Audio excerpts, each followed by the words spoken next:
We are broadcasting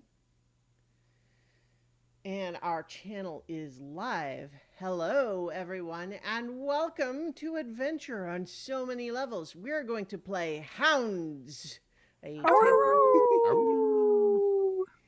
uh, That was ha- so not planned. well, it wasn't planned for me because I started to say something else, and then I remembered. Oh yeah, they're probably gonna. Okay, yeah, there it is. Uh, They're gonna do Hounds. something. I know it. Hounds is a role playing game by Possible Worlds Games. And we're going to be continuing our game of it. So I am Christiana Ellis, and tonight I am just a player because we are all collaborating in this game. But our other players tonight, Jenny Meltzer, Hello. Mark Kilfoyle. I have to be unmuted to speak. Yes, thank Oh. you. Hello. And Starla Hutchton. Hi. So, if you did not watch our last episode, which was a tragic 3 weeks ago, you may be wondering why there is a stack of dice on the screen. And the reason for that is because that's how you play Hounds. We are continuing a story set inside the sealed, bubbled away island of Dinuthair. And we're telling the story of Bartholomew, the combined name for a pilot who was what? Bartholomew? Did we? Holomew. No, it was Holomew. Holomew. And then their giant robot magical mecha named Heart, thus Bartholomew. Heart is an enormous bear holder where there's a body that is shaped like an owl bear, only without the owl part, because the head and shoulders is actually shaped like a beholder and can separate out and float around.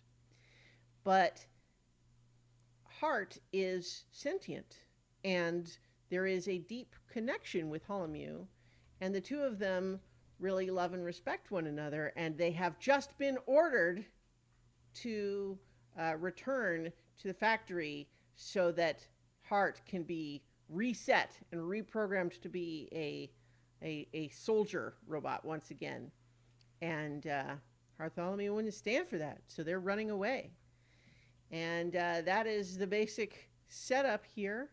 But it is a dice stacking game, and so the way that we proceed, we might as well just go ahead and proceed with our next round. Where we just left off was that Bartholomew had been making their way through the mountains, getting a little bit closer to the mysterious region where the pillar is located. Now, the pillar is a leftover Titan's weapon that has reality altering powers, and it had just been warping the land around Bartholomew enough to make them have to face some manifestations of their fears.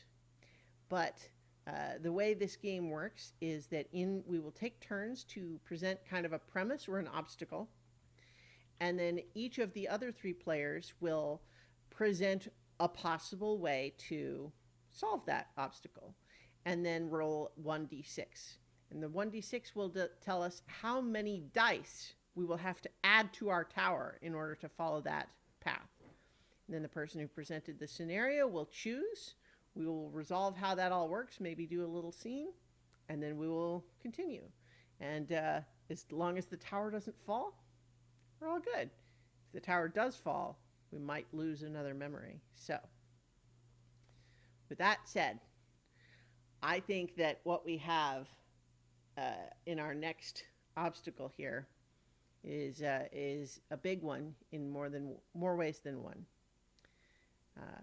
It has become clear now to, the people in charge of these things that Bartholomew is not merely failing to return due to the muster call, but is actually actively rebelling and recruiting others to that cause.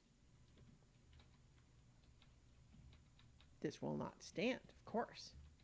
So they're sending in one of the big guns, so to speak, a colossal mech that is shaped like, you know what? I think that, gosh, my first thought was that it's literally shaped sort of like a humanoid, but I feel like I want something a little bit. I want something. You know what it's shaped like? Is an enormous crawling humanoid. So humanoid, but like crawling on its hands and knees to get around most of the time. But then when it gets into position, it can kind of sit back on the haunches and use the hands. But it's big. It is, you know, when it is at its on hands and knees position, it's 3 times taller than Hart. It's a big one. It's serious business, and it's coming towards Bartholomew. We can see it on its way in the distance, and in fact, we've just discovered a brand new small crater to our left as it has begun its bombardment.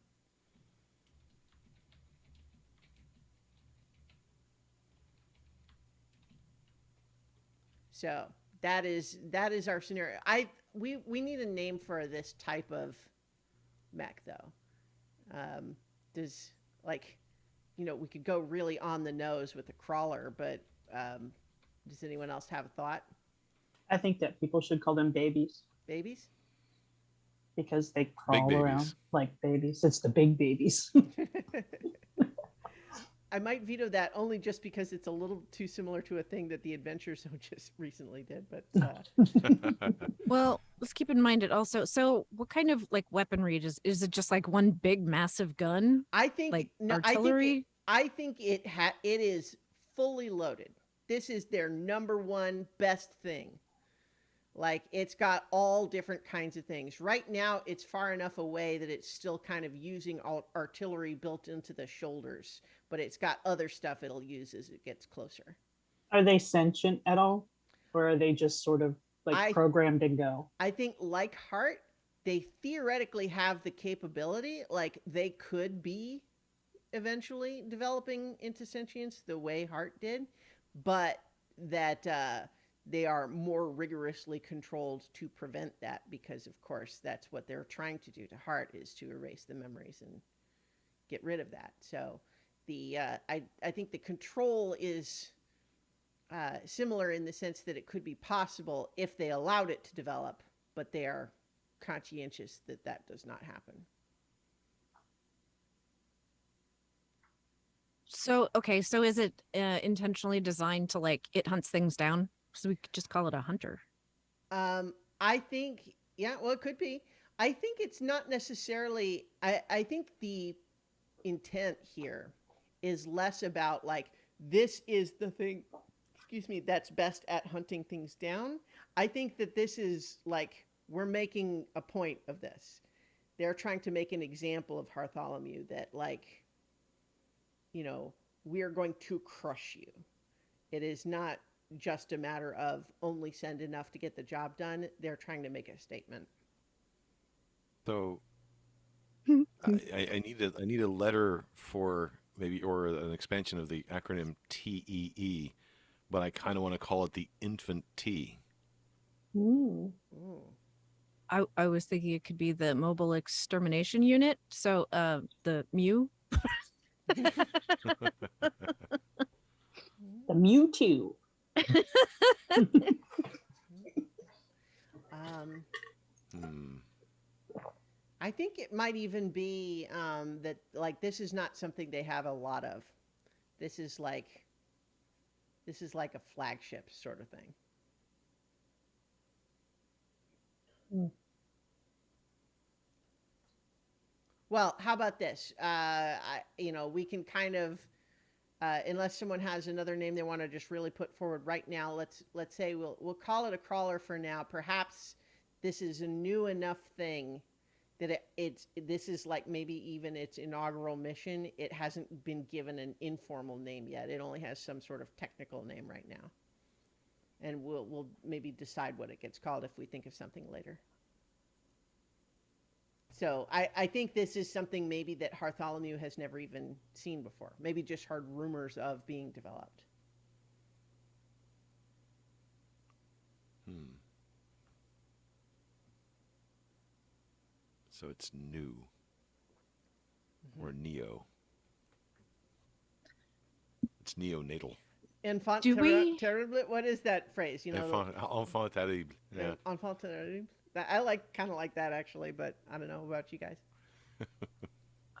Would we know what would like it's designed to like just straight up destroy us?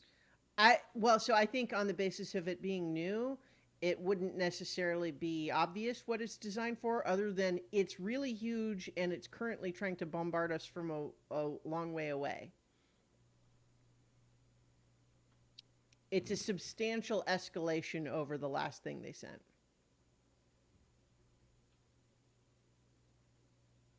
Okay. Yeah. So we need 3 approaches. Right now, it's still far away and bombarding from a distance, but it's obviously coming for us.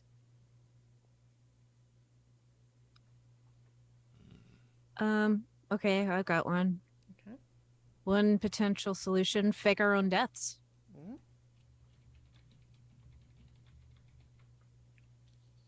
Do you want me to expound on that or Well, if you have more that you want to say, I mean, I think that, well, that's because we are an artist, it could be considered like we ourselves are the sculpture.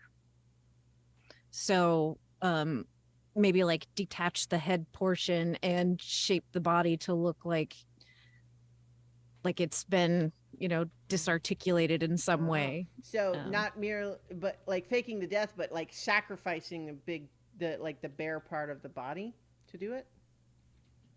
Well, at least making it look like that, because my wonder here is whether or not they would try to salvage the pieces. Well, I mean, we will Yeah. tell whether we succeed or fail based on what happens with the dice. So, but I would say that's probably enough for a premise, and then if that ends Okay, up being the yeah. way we go, we'll flesh it out. That's a tough Do you one. have one, Mark?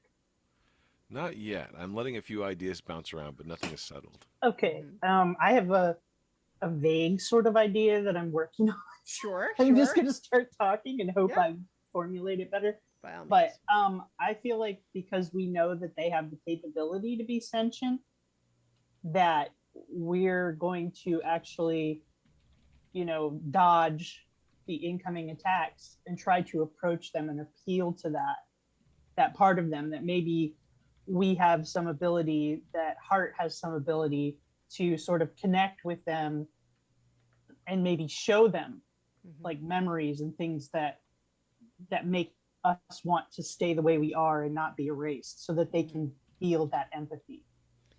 Do you think that this is a reflection of because we want to be true to the fiction, right?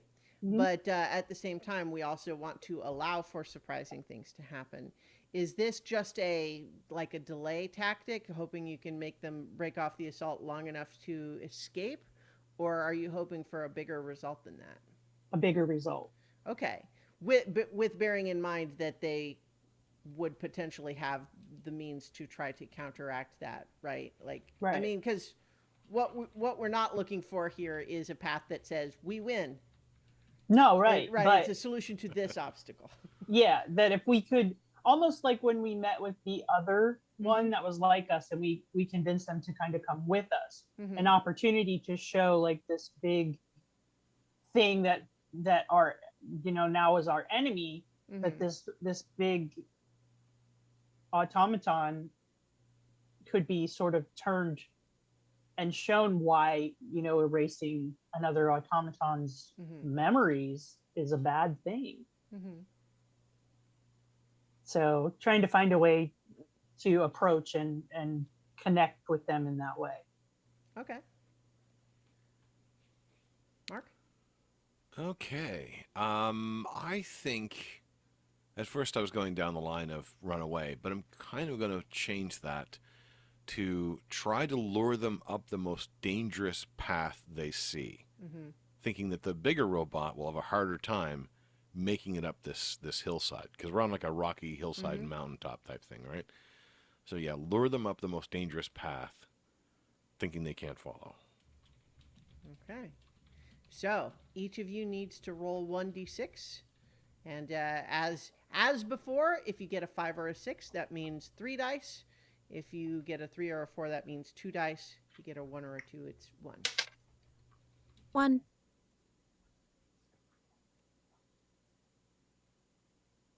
2 for Ew. Janice.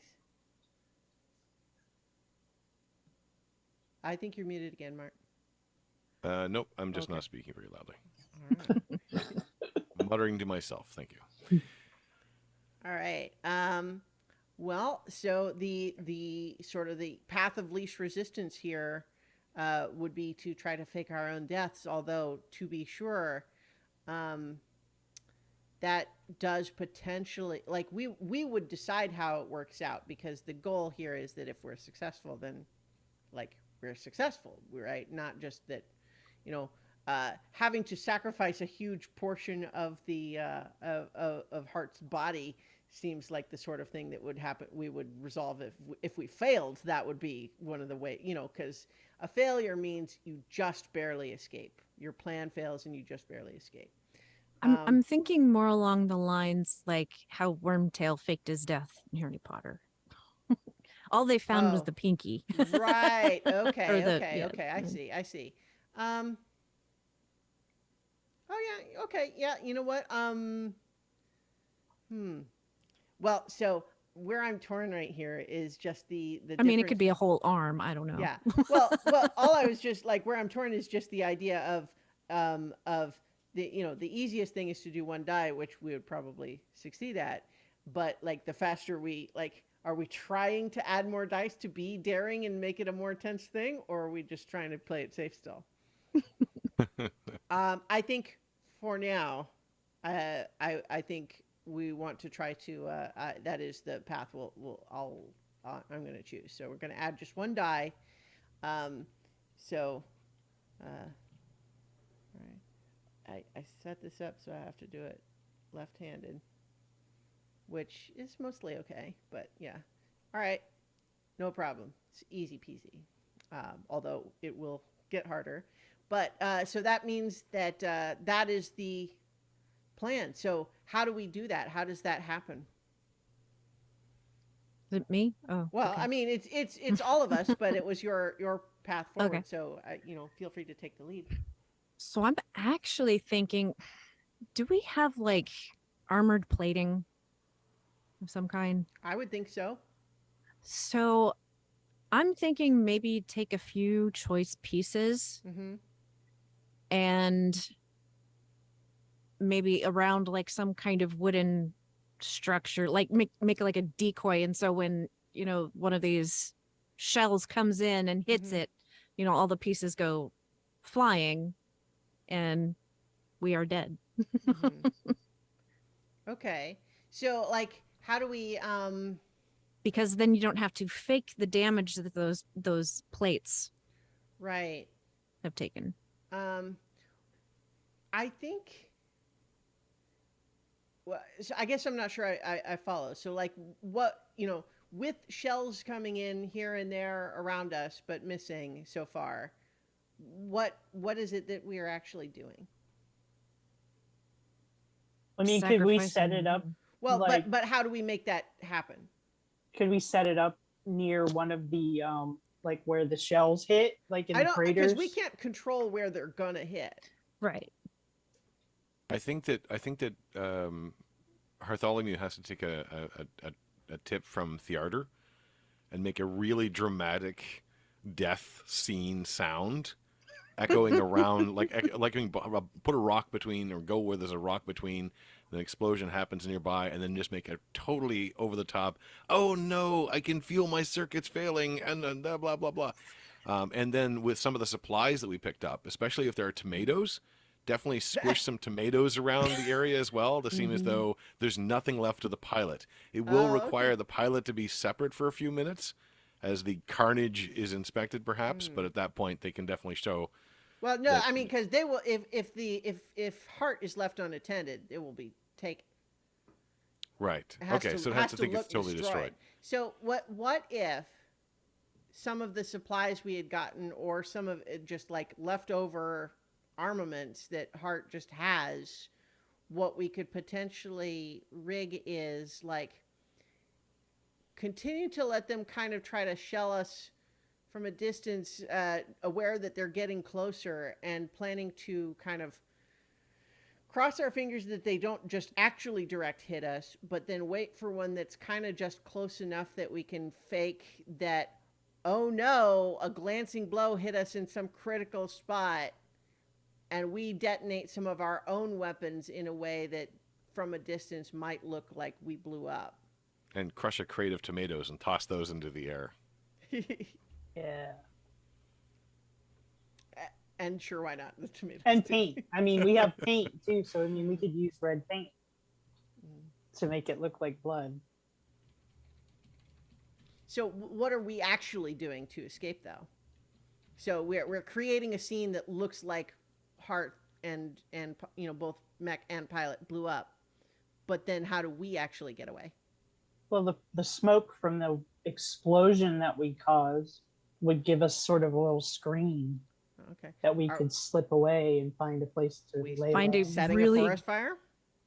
Yeah. yeah, that could work. I Or, mean, just like finding a really good hiding spot, hmm. trying to put a little bit of distance and then finding a cave Mhm. or something to Well, go we in. can even just say we were lucky, that like we started looking for a spot and we weren't sure what to do, but then we spotted a cave, and it's kind of like that would only work if they think we're, like if they could follow us in there if they know we went in there. But then we set up some of our armaments to try to create an explosion that looks like we were destroyed, starting a fire, and then escaping in the confusion into that cave. Sounds good.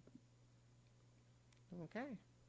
I think here's the question for all of us, and again, like especially when I start it and up the stakes like that, I know it's easy, but like we're all telling the story together, right? So it's not just Mhm. me trying to make it bad and the rest and everyone else trying to win, right? Mhm. But to be sure, let's I we so I guess the question, well, maybe we don't need to answer that right away. I was going to say, how long does this work for, right? Like how fooled are they? But I guess we can decide that as we move forward. So that's one round. Went a little slower. Hopefully, we'll be able to we're now get back in the rhythm. But so Jenny, it is now your turn to propose the next obstacle. So we're in the cave, Hmm? and at first we just sort of duck in there and try to keep an eye out to see what's going on. But behind us, we hear a noise. So we actually start to go back in deeper to see what's back there. And it opens up into a long tunnel. And we just keep hearing more sounds on the other side that started drawing us deeper into this tunnel.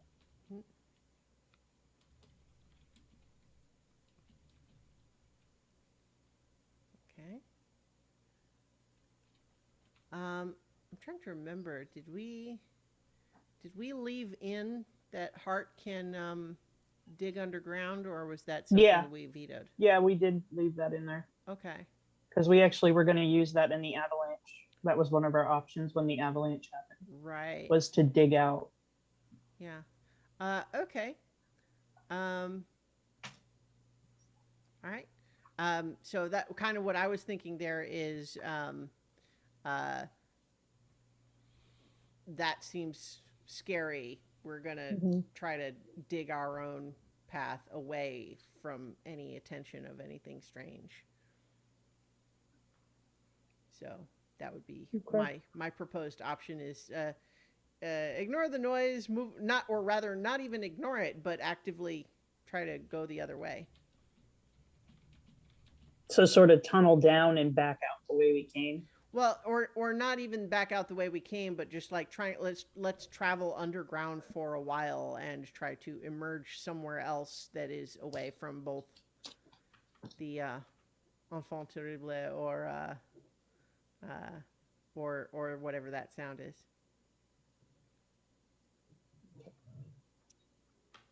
I think my option would be go with the devil you don't know. So I think head towards the sound. Um, yeah, cautiously, but still away from the thing that we know is trying to kill us. I'm realizing that we might have a little bit of a tricky one here because it's still a mystery what it is, Mm-hmm. right? So, what is a success or well, what we could do is we could have whether the tower stays up or not, be what determines whether it's a good thing or not. Okay. Okay, yeah, that works. So far it's do we stay or do we go? So I have to come up with a third path. Well, it's do we run or do we move forward? So stay would actually be an option to just hunker down, but then also lots of other things you could. Yeah, I mean, inaction is always an action, I suppose. But I think, Starla, how are you thinking of the approach in that direction? Is it stealthy? Well, it says cautiously. Yeah, cautiously. Okay. Um, because I think, again, a little bit of theater has worn off, and I'm going to go for the dramatic option again. And I think that they're going to try to use mimicry of perhaps the enfant terrible or any of the other things that they found to do the Jedi mind trick of massive creatures are coming this way, sand dragons are coming this way, or even the dragon we met, actually, now that I think of it, and just start imitating that noise to make it sound like, giant monster coming through, run away, be scared, and then see if they can scare them away. So I'll try to write more than 3 words as scare them away, but that's... Well, hey, no, we can elaborate on it if we go that way. So now everyone who proposed one, roll a die. I did already, and it would be 2 dice for mine. I rolled a 3, so is that a 2? Correct. See how bad we can get here. Mine is also 2. Okay. All right. Well, it just means it'll be 2 dice no matter which one we pick, but it's up to you, Jenny. It's almost pick your tragedy. Pick which one Yeah, you want to be the worst. I like Mark's idea of Oh, no. being dramatic and trying to sort of puff the chest out and be like, yeah, we're scary too, like, because we're kind of scared of this noise a little bit, like, oh, what could it be? So I'm gonna go with Mark's idea. All right. So, time to add 2 dice.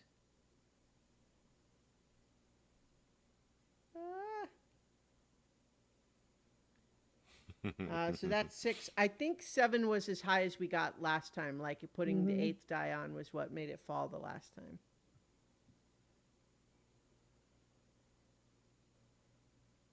Oh. Okay. It's nerve-wracking doing that part, by the way. I bet. It's one thing to say, oh yeah, just put it on there and maybe it'll fall, maybe it won't, but then it's just like, oh wait, it's actually scary. It's like There are reverse Jenga. Yeah. Yeah. Okay, so that means we are successful in our approach, or rather, something good happens. We do what we want. So is that just as simple as whatever that was making that noise? We scared it away, or something else? It was your proposal, Mark. What do you think? Yeah, I think that it is successful in kind of creating the noise, and the thing does go away. But I kind of like the idea that it goes away, but whatever it was left massive gouges on the ground, and it was a huge, dangerous, terrible creature that we barely escaped. Which means there are terrible, dangerous creatures down Yeah. here. So Well, so it suggests that it's probably a good thing that we didn't find ourselves at its mercy. yeah, All right.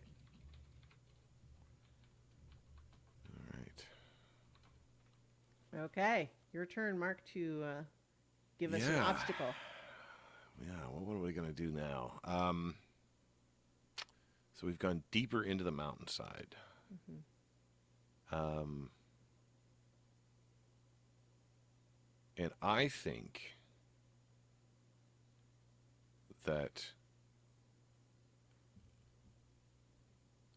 I think that we hear those noises behind us. We scared things away temporarily, but they're coming back, meaning we have to go forward. Hmm. And we find ourselves facing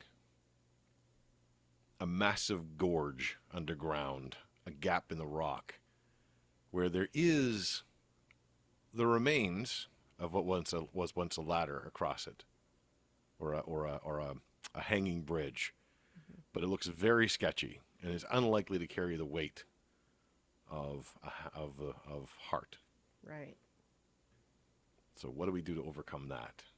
Hmm. I would like to propose we actually scale the side of the gorge and go down.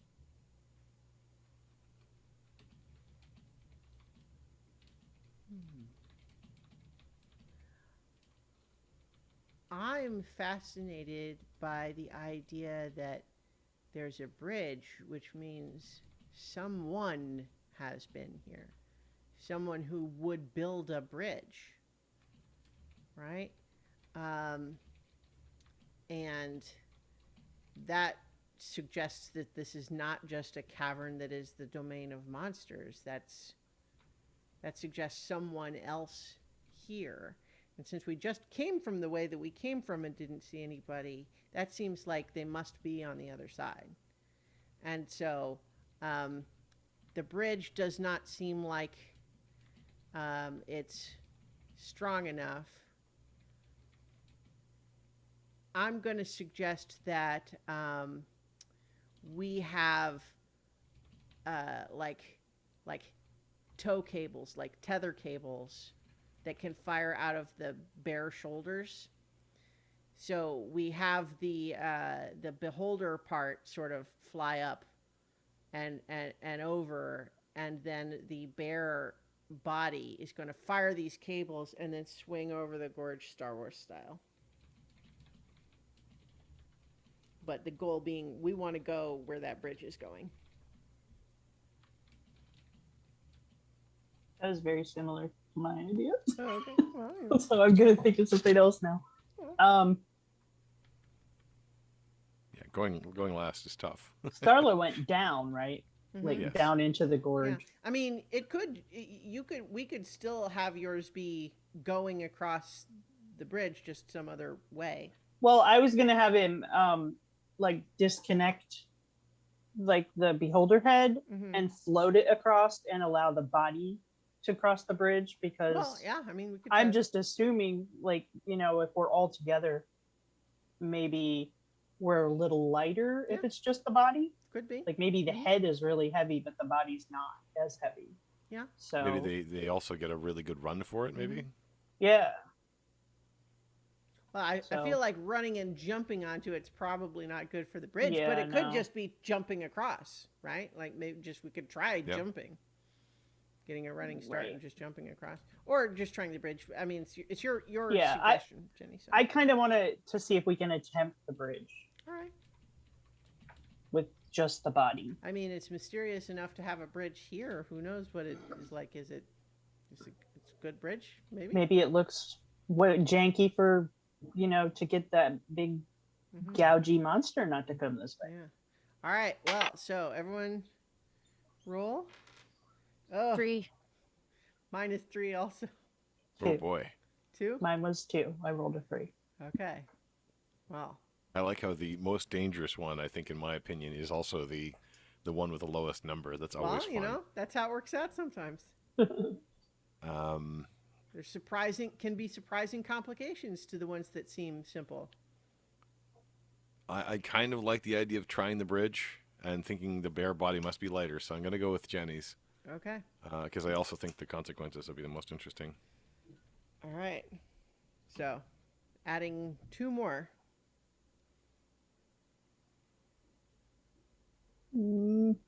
That's a lot of wobbling. Mm-hmm. It's fine. Nobody breathe. That's right. Don't breathe on the internet. You guys can probably breathe. I can't. Ooh. Oh, we're out of Holy frame cow. soon. That's going to be terrible. Well, Oh my I can God. fix that. The camera was moving and it scared me. I thought it was going to die. All right. That is 1, 2, 3, 4, that's 9 dice. Mm. All right. So what do we think happens? So does the bridge hold then? Is this a surprising Yeah. development that wow, whoever made this bridge made a good bridge, or is this a we just barely make it and it's scary the hell the whole time?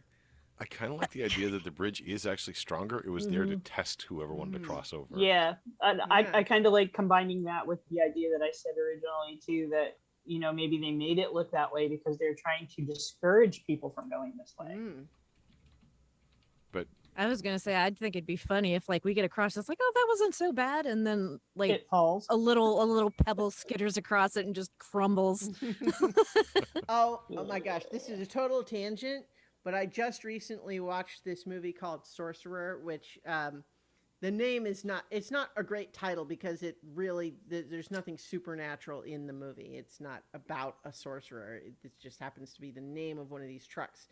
But without getting into the whole story, there is a pair of sequences where they have these big trucks and they have to drive them over these old janky bridges, and it's terrifying and riveting. It's a great movie. But in any case, that's just, I could not think about it. But that's very cool. So now we have a mystery of not only is there a bridge, but someone made a good bridge disguised as a bad bridge. That's fascinating. I did like that feature, so I added a pebble fell across as we landed and it collapsed. Oh no! So the pebble was not here- worthy. Well, yeah, I don't know. So is that the question? Do we think that it actually was a good bridge designed to work once, or was it just we actually got really lucky? Are we or- being or called maybe we here by don't know. purpose, or are we being distracted? Yeah, maybe it really was that rickety, but yet something made it hold us up. Yeah. It's like the cat walking across the bridge and you see it like swaying back Mhm. and forth. And but Or, you guys or ever did our watch that? did our that faith video? in our new abilities keep us high enough to float across? Well, I don't know about you guys, but I wasn't very confident. But in any case, though, that makes it your turn. So Starla. Starla, how does Doom come next? Well, once we get across this bridge, we see 3 tunnels, and they each have paintings above them.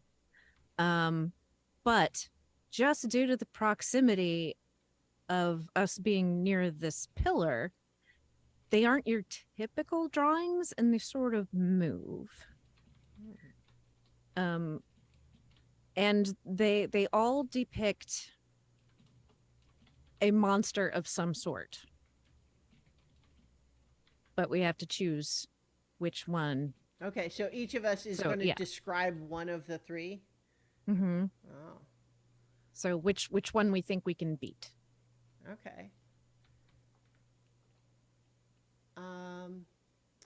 I mean, if it's better, I can come up with 3 monsters maybe. But I think it's more fun if you guys do Yeah, it. I think that's fine. Yeah. Because otherwise, it's not really. We are not really doing anything. We're just like, I guess I pick one, I pick A, you pick B, Tips on the left. Shotgun. or the mass effect of it all: red, blue, or green. Okay. Do they have to be monsters, or could they just be? I guess I don't they, know, because like my mind is like, what if one of them was like a little child, and you go that way? It's actually like the worst way ever. okay, let's monster sentient dangers of some sort. Is that better? Or yeah, I mean, so do you want each of the drawings to have some sort of an ominous quality to it? Yes. Good. Well, you guys know Okay. that scene in like in the first Men in Black where it's Mhm. like the where they're initially like Yeah. screening everybody and you see all the aliens like one hanging off a Mhm. stoplight and Will Smith shoots the little girl. Yeah. It's like she was clearly up to no good. Well, I was also thinking about in It, the recent It movies. They're in the like sort of haunted house area, and they just suddenly see some doors that say scary and then not so scary, and it's like seems like a trick. But okay. I don't know. Does anyone else have one? I mean, could your Jenny? We could go with your like. Somehow it looks like just a picture of a child, and yet you look at it and can't help but feel a shiver in your spine. Yeah, it's like a little girl with like little braids and a little dress, and she's carrying like a doll like down at her side, kind of dragging it behind. Mm-hmm. It's pretty scary.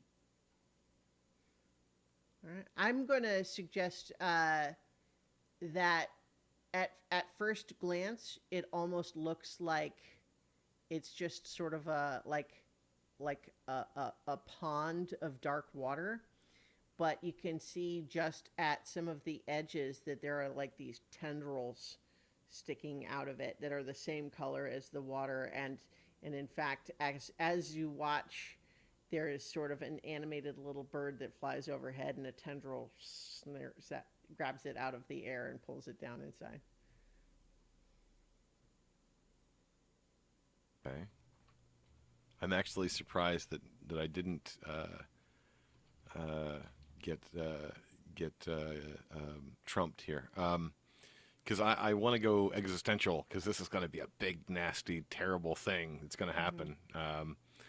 So I like the idea of the monster that Bartholomew sees is Bartholomew standing on the bodies of all the people that they knew, Ooh. with Theater on the top, all the people that they've maybe betrayed or destroyed or will betray or destroy. So existential angst. Mm. I actually really like that one. Okay, Mhm. roll your dice. They're all going to be failures anyway, because It's even all gonna one, be that thing's terrible. going. I don't know. It's possible, although it certainly does seem like it's leaning a little bit, doesn't it? One. Yeah. Only one for mine, also. Mm-hmm. Oh, great. I got the worst one. I got two. I really like Mark's though.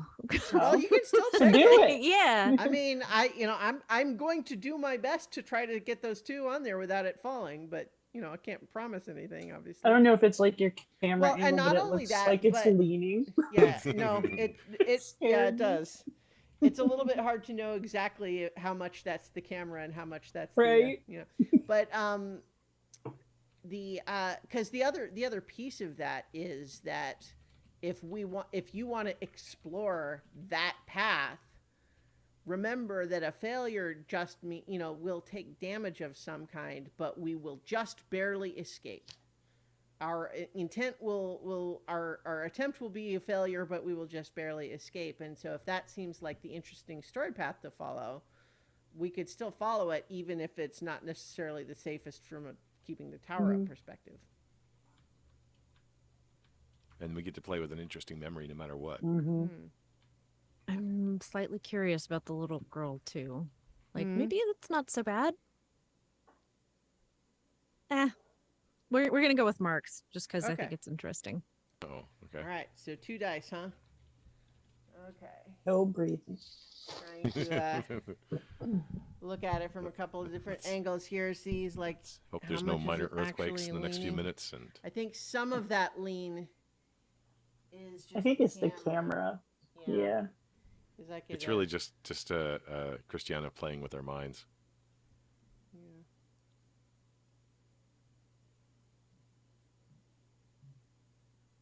Oh my gosh.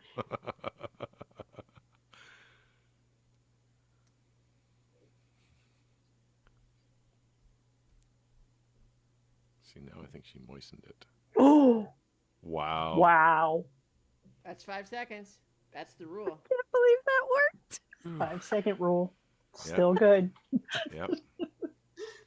Turns out she picks the whole thing up. It's attached with crazy glue and Right. she's messing with Fine, their put heads. it on. You know, Best she- dice prank ever.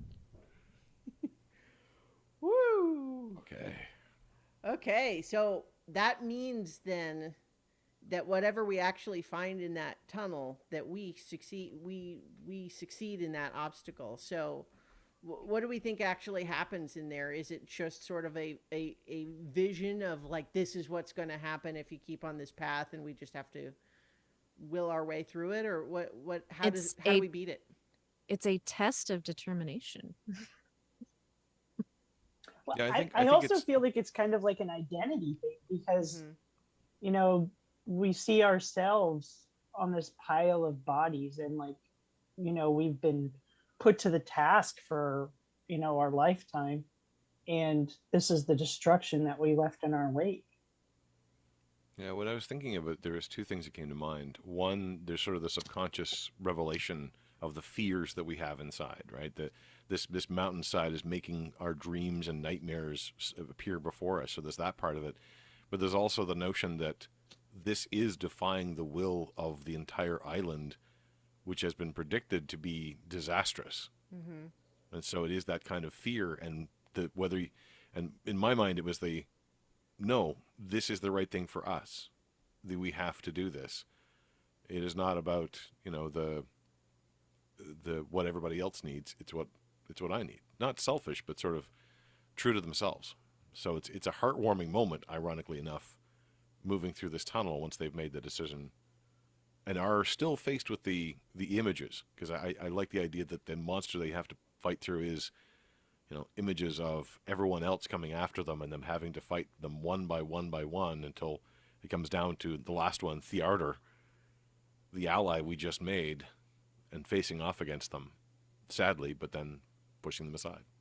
Oh, I can see it being like in Willy Wonka when they were going through the tunnel and Yeah. all the like creepy images on the wall as they Mm. were going in the boat. Like that's what it reminds me of. Yeah.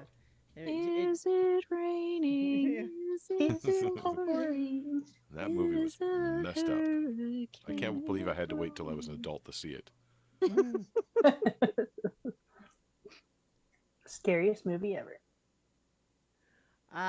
So I was just kind of double checking the rules actually, because it does say anytime you have a dice to your tower, wait 5 seconds. If it still stands after 5 seconds, the selected plan succeeds.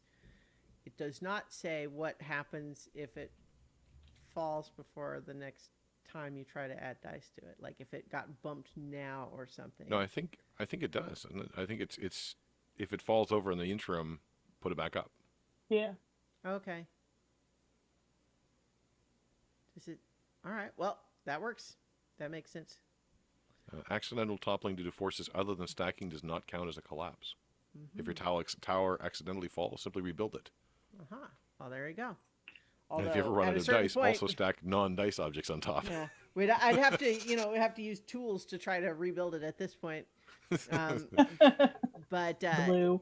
well, in any case, though, I guess that makes it my premise again, right?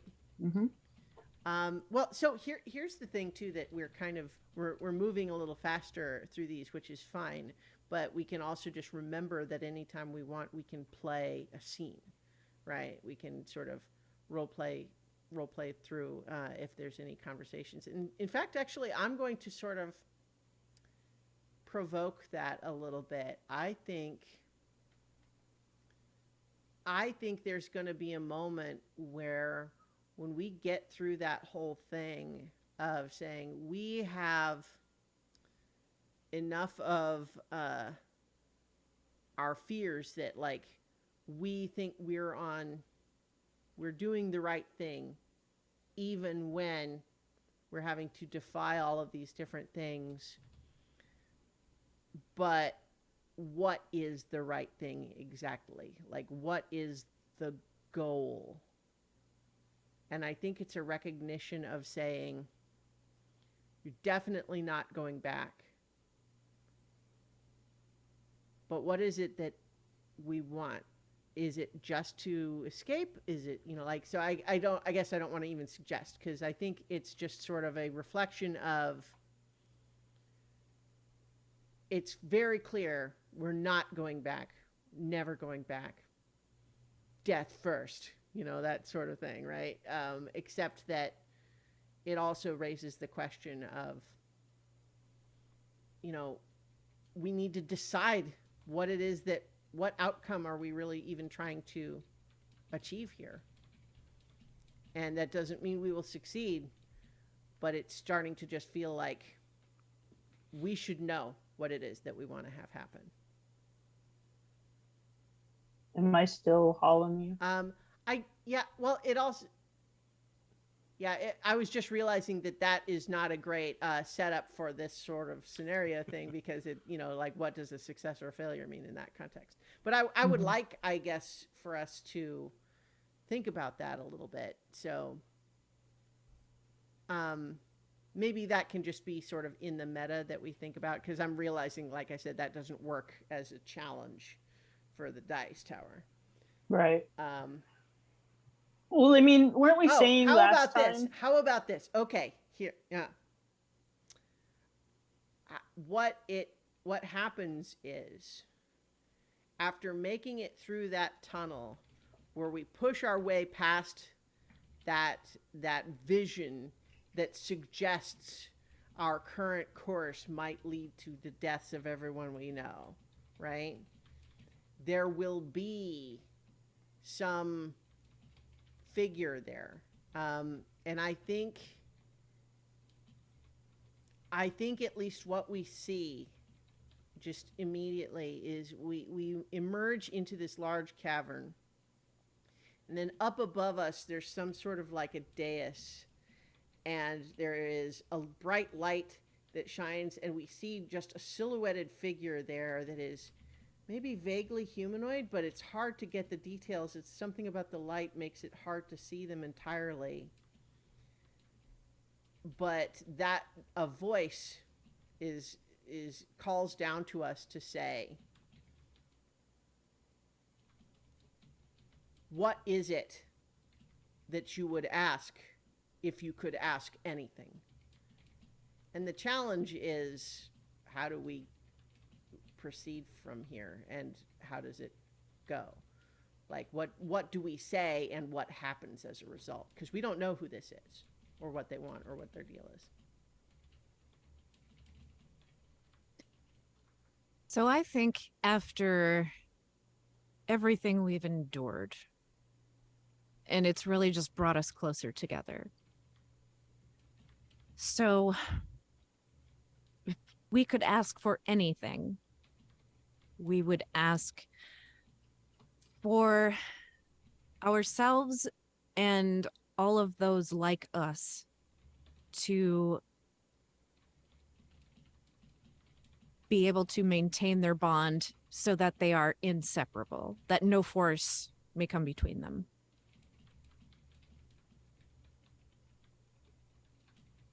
Permanence, I guess, is what I would ask for.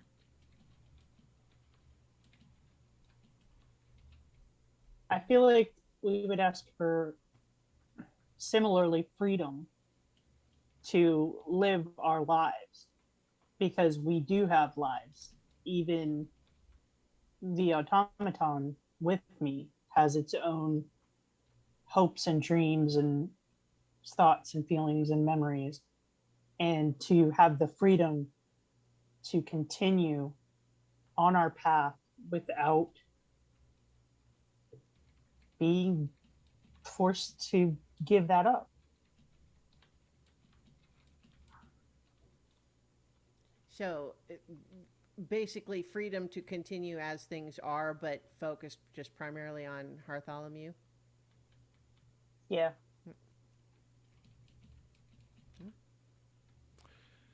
I think they're going to ask for a raise. No. A little levity. No, I actually think, what is it you would ask if you could ask anything? There's, it's kind of implying knowledge. So I've got two things in mind. I've got to decide among them. I think, I think, and really the same word applies to both of them, but the word is understanding. I think Bartholomew wants to know why this is happening, why the signal or the beam or the force or whatever it is, he's involved in this because it seems like it is, Mm-hmm.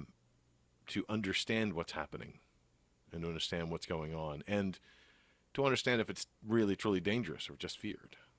Mm-hmm. The other understanding was for everyone else to understand, but I kind of think I'm going to keep it selfish. So they're going to ask for understanding of what's happening and the role the signal plays. Okay.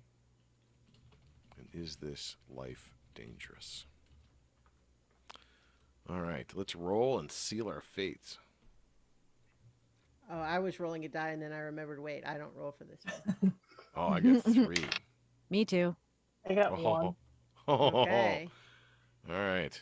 Well, so I guess it's we'll see how it goes, but in some respects that almost makes sense for that to be the least stressful ask. It feels like the smallest, maybe. I don't know. Understanding, I guess it depends on how complicated the answer would be, right? Hmm. But I think we, I will do my best here, and we will know whether this weird individual likes that answer or not, based on that. So I'm gonna try that because I right can't look. Is your favorite color? right now trying to add 3 feels like a foregone conclusion. Ooh. All right. No! Wow, the whole thing. Oh. The whole thing down. Oof. Okay, so that didn't go well. No. All right, let's see what we got here. I mean, literally, it was bound not to go well. Well, eventually, at least. Eventually. Yeah. All Okay, right. so what I'm doing, if anyone doesn't remember, is I'm looking at all of the fallen dice and I'm seeing which numbers came up the most. And it looks like we have 2 1s, 2 2s, 2 3s, 2 4s, 1 6, and 3 5s. So number So we're at 5. 5. Yeah. Well, so it means that we cross off 5. And so because we've crossed off 3, now we're crossing off 5 means that in the future, if we came up with 5 again, we wouldn't lose a memory because we lost that one already, right? That's how that Right. works. But because 5 wasn't crossed off before, it means we are going to lose a memory. We're going to lose a memory as a result of this going poorly. And all the dice fell. I think, gosh, I think my first instinct here is that uh, the voice says, then you would choose selfishness above all. And thus you are not worthy. And I think that the cavern starts to crumble around us. What And, memory do we lose? well, I would imagine that maybe what happens here is that the cavern caves in on us, and we're crushed beneath the rocks. But then there's going to be something like, classic, like it's almost like the classic Spider-Man thing of like buried in the rubble, and we have the flashback, but then we manage to climb out. Our hand just shoots out.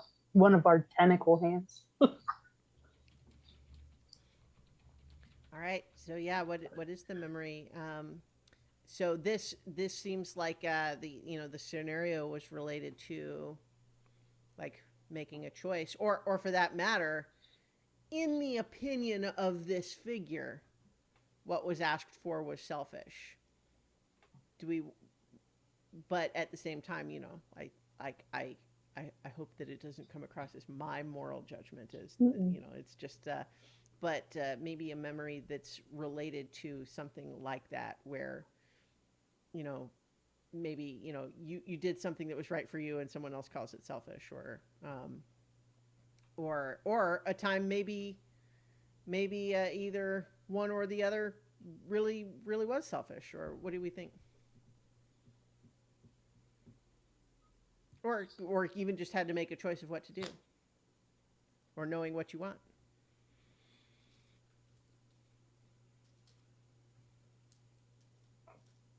Hmm. I mean, we could just set up the scene and find out where it goes too. So we have to Um, lose that memory. Yeah. That's yeah. like every time we lose a memory. Mm-hmm. So we're trying to figure out what memory we Well, lose. so here's the thing. Let's briefly we revisit our setup, right? So what we said is that the pilot's positive quality was creative and negative was pretentious artist, and that some of that leaks into Heart as well. Maybe it's a um, maybe it was a feeling of, oh, how about this?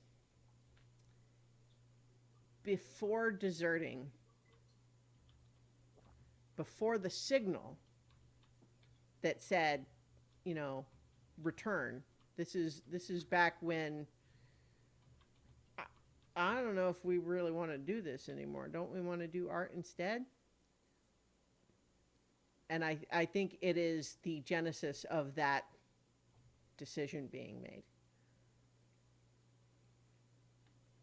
And so we could have Mark or I sort of like chime in, but I think, Jenny and Starla, you had sort of been playing Heart and Holomew, so I don't know if you Yeah. want to. So perhaps it is, just a, you know, all What if they're trying to explain their decision to someone? could be. I was, however you guys want to handle it. I'm unsure about what exact memory is this supposed to be? No, Could it? Like, what I'm saying is, if we recall what our thing was, is that everything was kind of chaotic. In training, ran away to the outback. But this was before the signal that was like everyone must return in order to have their memories erased. And it was the sort of thing like no one will ever really notice that we're gone, sort of thing. But what I'm thinking is like, how did that idea come about? Like, how did Bartholomew decide to run away? oh, how originally to desert? Yeah. So So this is okay, not I have refusing the signal. This is deciding to leave the base and stop following right. orders. I have a thought. So we are in training Mm-hmm. and perhaps practicing some um accuracy on the shooting range. Mm-hmm. And in looking at the target, uh, the pattern created by the holes in the target, uh, Heart pauses, and within the pilot's, their screen, they can see like a projection of those holes, those dots. And then as Heart sort of makes the little lines between them, forming a pattern, and then maybe like flashing different images across to match them up. And it looks like a butterfly. It really does. It looks like a butterfly. You're so artistic. I'm unsure of the meaning of this. You're so Explain. creative. Like you created this image and it's a butterfly. Look. Do you see how they relate? You refer to the insect flying, correct? Yes. I've always wondered how they come about the patterns on their wings. We could work more on that later. I could show you. I love to paint. We could paint together. Where would we do this? Anywhere but here. Is it a thing we cannot do here? Well, they want us to work all the time, and I don't know. Are you happy doing this kind of work? I mean, wouldn't you rather create beautiful things rather than destroy our enemies? There is a very long pause. This is not a concept I had considered before. We should go. Think of all the things that we could create together.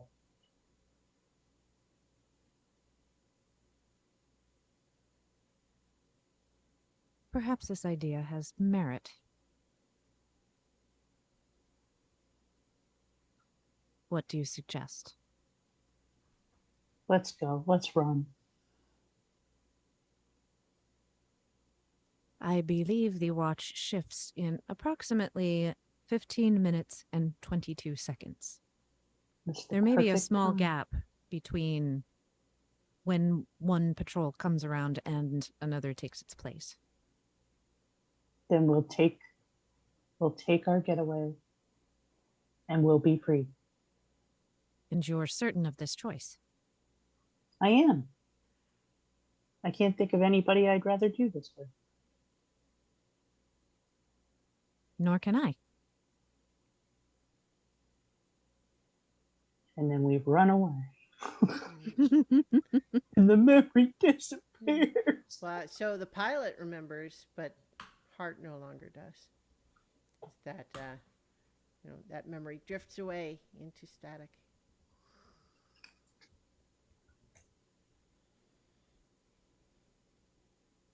The sadness. All right.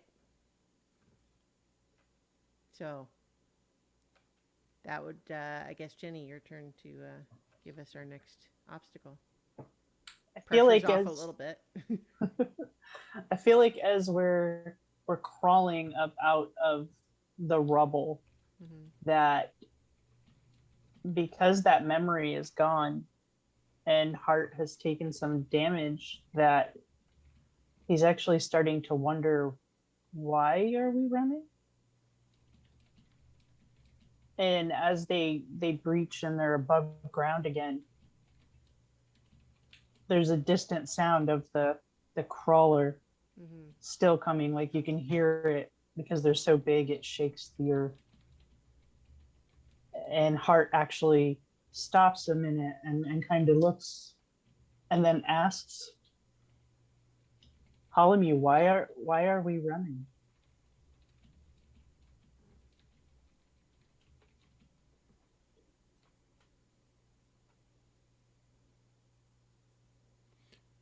Is this just a scene, or are you thinking? No, I that's the obstacle. Like, okay. Yeah, because like he's forgotten like why they left. And well, Hart would probably still remember. Well, so I guess. but no, I mean Holomew doesn't. So I mean, like, why are they running? Like he doesn't understand like why they have to keep running. But would still have memory of the decision made to, to refuse the signal, and like they're not completely lost. They just that moment is fuzzed out, but like they still remember getting the signal and choosing all the time they spent in the forest together. It could be that they're wavering, but they at the same time, I'm just saying that like we don't need to overplay the or for that matter, it could just be a moment of confusion.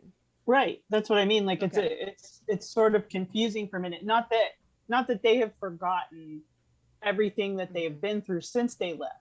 It's just sort of a moment of, wait a minute, why did we refuse the signal again? Because the core reason for doing that is gone now. Like the prompt that pushed them away in the first place. Should we outline the damage that was taken when the tower fell? Where the Because we talked cavern. about the memory loss, but not the Hmm. damage. Yeah. I was kind of assuming it would have just been a lot of like armor damage from being like having a cavern fall on them. Like they Like can dig dents their and way out, scrapes. but just lots of battered. So they don't look pristine at all. They kind of just like scuffed, scraped, dented all over. Okay. That's what I was thinking anyway. Okay. So So I think um, there's a moment there. Well, so I guess my proposal, and we'll flesh out the scene if we go with it. But the path forward would be the decision that we need to make a new work of art right there, right now, like right away in that very moment, even though there might be danger looming elsewhere.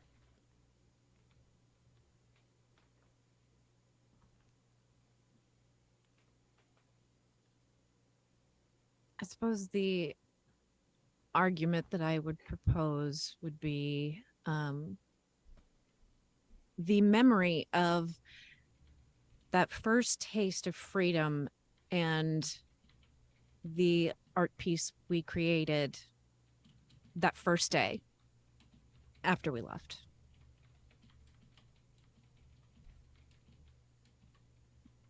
Okay. I think I'm going to lead into the darker nature of the pilot. And the pilot's going to assert their authority. Do you trust me? That is enough. Do as I need to, not as you are confused to. Something like that. So trust me, I am the pilot. Mm-hmm. sort of like a we always go where I guide us type of Yep. thing. Yep, it's not your place to question. The pretentious nature of the pilot means they know their mission. Mm-hmm. It's only one too. Mm-hmm. 3 for mine. 2. Oh, that's interesting. I really like Christiana's idea of like we Well, need to create the thing that we yeah. left for. Yeah, I and the mean, we fact that start at it's like 3 dice, one. even though we're starting a new tower, so 3 dice would presumably be pretty easy. We would certainly want to treat the scene like a stressful one, Mm-hmm. but yeah, Yeah, I'm gonna go with Christiana's, okay, even though Okay. it's 3 days.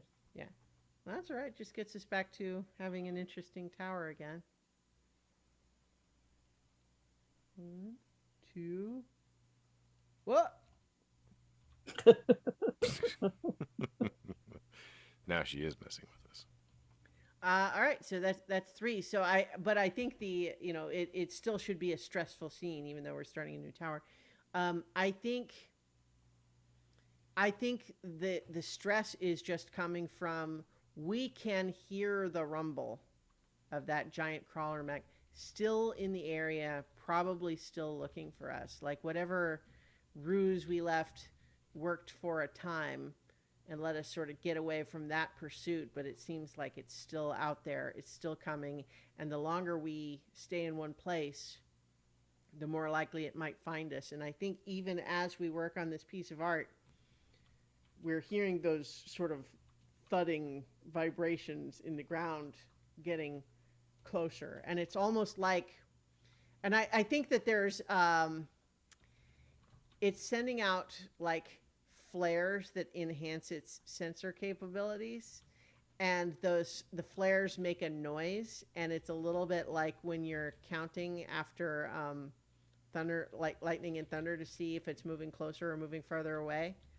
Like, because you see the flare and you hear the noise, but like how close is it? And you can tell that it's getting closer. So, but what work of art are we making, do you think? I feel like because of like the scenario that it would be like a butterfly Mm, to try to spark that memory even though it's yeah. gone. So, how are we making a butterfly? Is it like carving it into a wall again, or is this more like a 3D sculpture?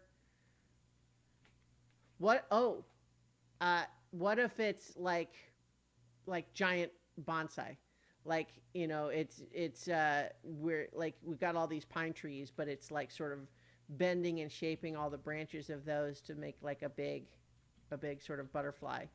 Or like No? Edward Scissorhandsing. Well, I was just thinking since we're like underneath the, just got buried by rocks. I thought we dug our way out, It's like, but oh, were we all the way back to the surface? that's what I thought. But Hmm. yeah. Yeah, we Oh, had breached the surface, and that was when it posed the oh. question. But we could, Hmm. I mean, we could use those rocks to sort of create Hmm. I mean, there's nothing to stop us like from a going back under the mosaic ground, but almost. No, I like the tree branch idea better. Because I was just confused about where we Okay. were.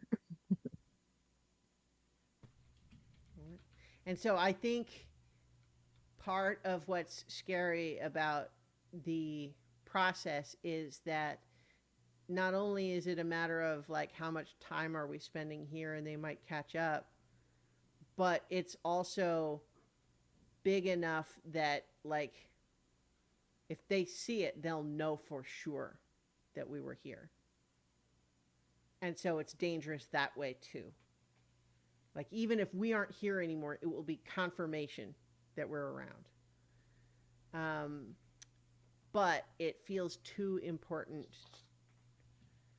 But I think, without me role playing the characters, I think the success of it is that it does reinvigorate Hart's understanding of what's kind of at stake in the heart, like as opposed to just like what are the exterior stakes, but like the why of it.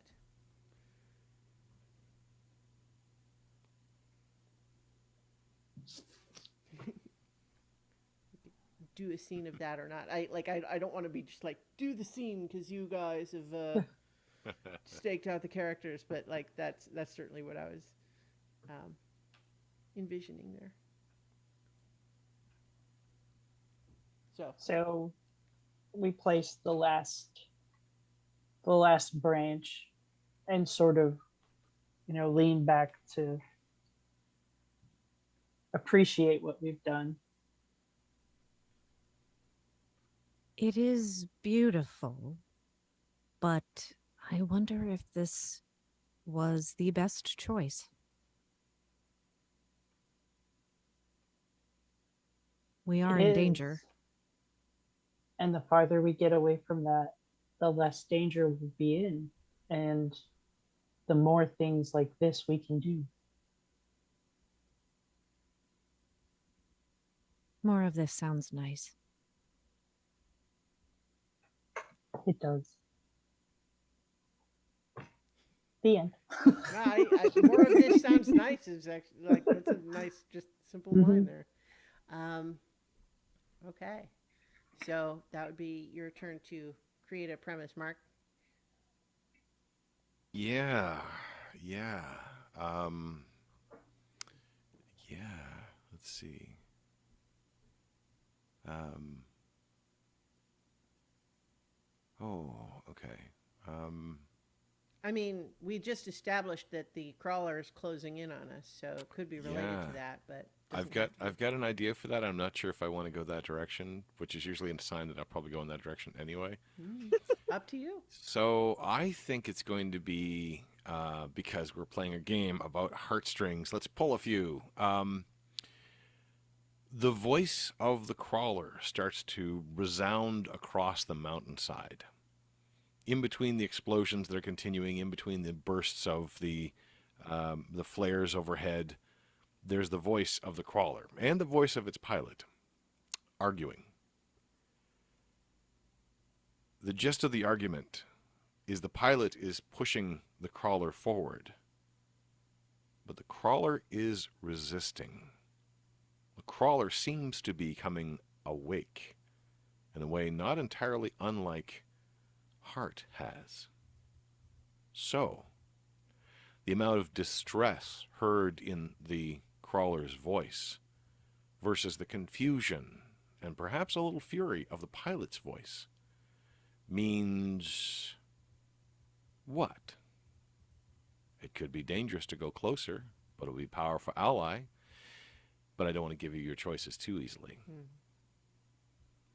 So, the explosions are still happening. They're all around us. It is getting closer. But what do you do with this confusion? Make more art. Say we start tell a story in pictures, almost sculptures, like bending the trees to, shapes to inspire, that sort of thing. Well, I'll go the other direction from that, which is they're confused. Good, that'll slow them down and give us time. And trying to just run the opposite direction, and put as much distance as we can. So like not even necessarily being as stealthy, because we're hoping that they're confused enough to not notice that we're just fleeing at top speed.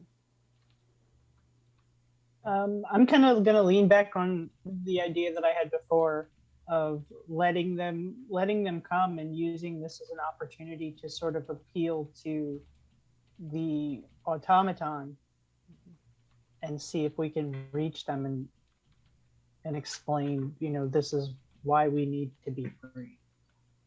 And you should too.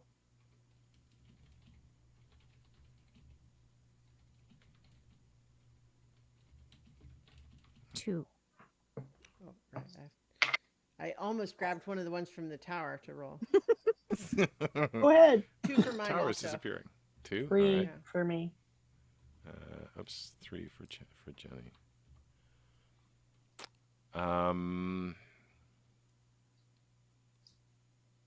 I may have been tipping this a little bit, but I am leaning towards Jenny's confront them, Okay. as opposed to the turn our back on the potential ally. Or, I mean, make more art is pretty cool, but we just made art, so. Well, the idea was to spark more inspiration in the automaton to, but like not directly, being in its face talking to it. Yep, I'm amending it as appropriate. All right. Well, let's put 3 more dice on there. And I'm realizing it's like, even though it's not likely that it would fall at this level, I have to be careful, because if I'm haphazard now, it'll just make it all the harder later, right? Mm-hmm. Can't be too cavalier. This could all go very badly any second now.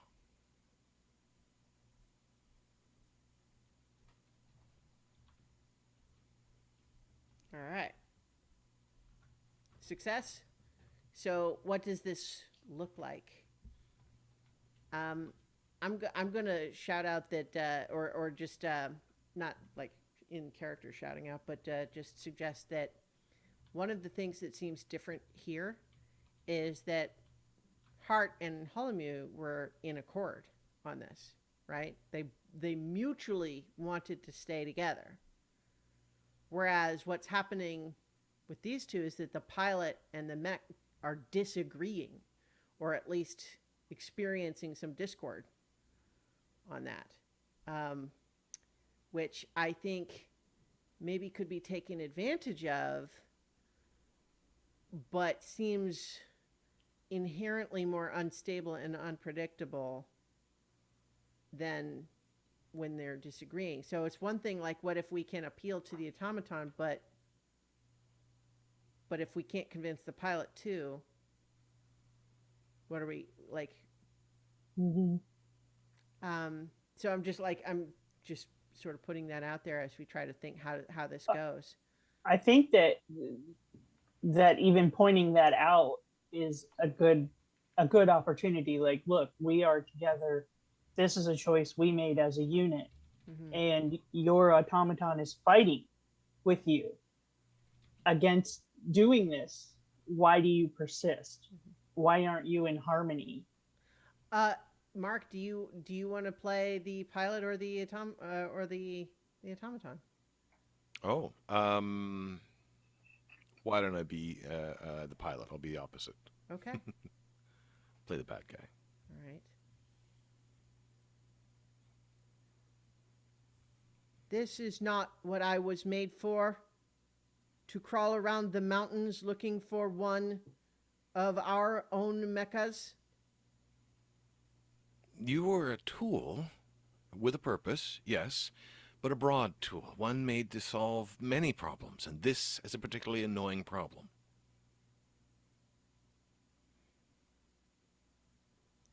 I Ho was there. assuming this is a full scene conversation. Ho So how do there. You call your automaton a tool, and yet you work in unison together. Do you not? any good any good craftsman knows how to wield their tools. There they are. We have our orders. Destroy them. This is more than is called for. Why did they not simply respond to the signal as they were ordered? The tactical analysis of this engagement suggests ulterior motives. All sentient creatures have choices. Why should we be any different? Because we are different. But you're But- not. Just because your bodies are made of metal and you still have thoughts of your own, do you not? Whether they're defective or rebellious or seeking to end it all, I don't really care. We have a job to do, and I intend to make sure that it gets done. Why are you resisting me? You've never resisted me before. Is there something wrong with you, too? Perhaps there is something wrong with you. Do you not question why you do this? I was given tactical analysis skills and software so that I might make my own assessment of the wisdom of a given tactical approach, and I have questions about this mission. As you should. Questions. Great. Maybe you're going defective, too. Maybe it's How can you a say rash. it's defective? How? They have minds and hearts and souls, just like we do. And you treat them no better than a hammer. The power of my capabilities is more than sufficient to eliminate a single heart target, even if it was a threat in some smaller capacity. I believe the decision making of our superiors is defective. Oh, Why now am I know. not being used for my intended purpose instead of hunting down one rogue? There are rules, there are orders, there are ways things are done. We do them because we must, or everything breaks down. That's what they've done. They've started to break down everything. Questions. Too many questions. You shouldn't be questioning things, you should be doing things. We It is the do way of things. We things. create. We do not break. We build new things. Create Broke beautiful ranks. things. That's Well- not your purpose. Do you not also break things for your basic needs? What are you even Just- talking about? Well, pilots need to eat, correct? Of course. How do you get that food?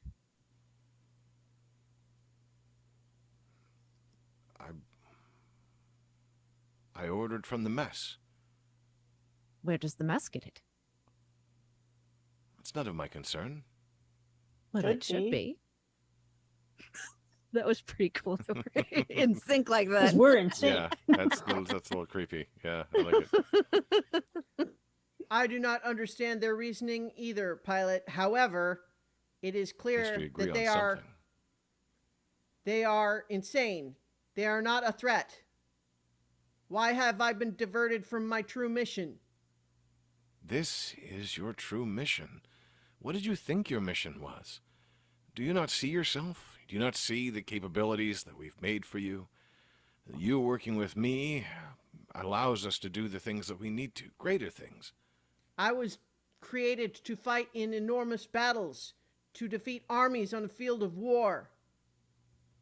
So while this is happening within the pilots, so on their screen, they see this little message says, "I have an idea."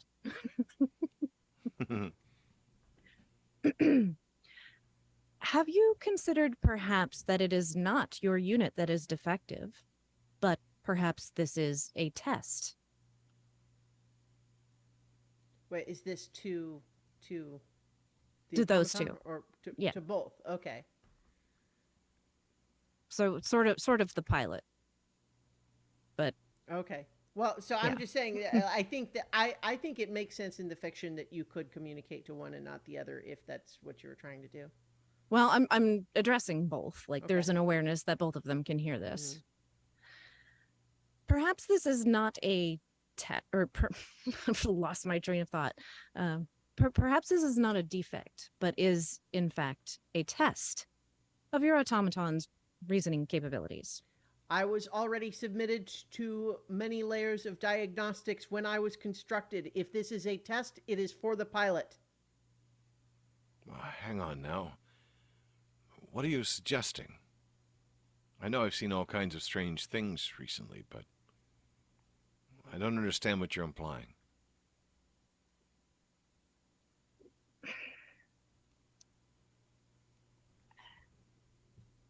So Jenny on the screen,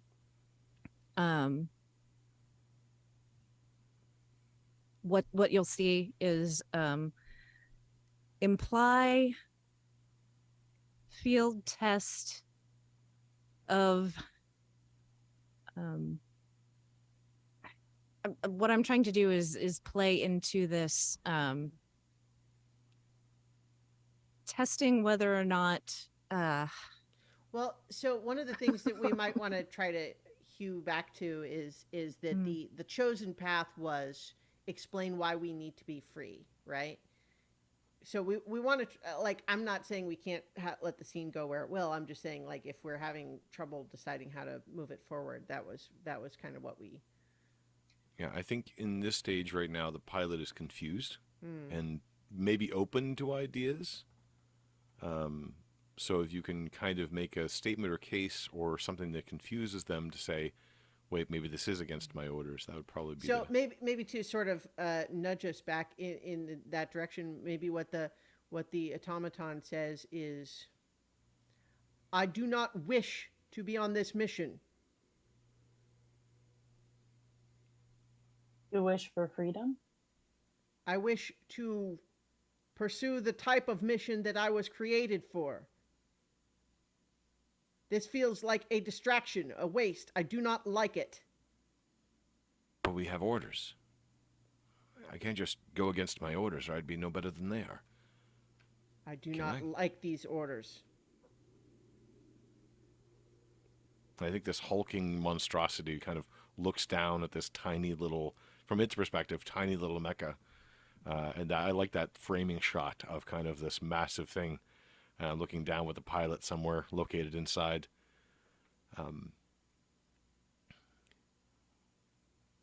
Who are you? Kind of looking at both of them. We are Hartholomew. Why are they so scared of you? Because we know what we want. We want. We have desires of our own beyond following orders. do you not want anything? I haven't. For a long time. What do you want? What is it that you want? To make Well- art together. To be free. Not to lose each other. What does it mean to be free?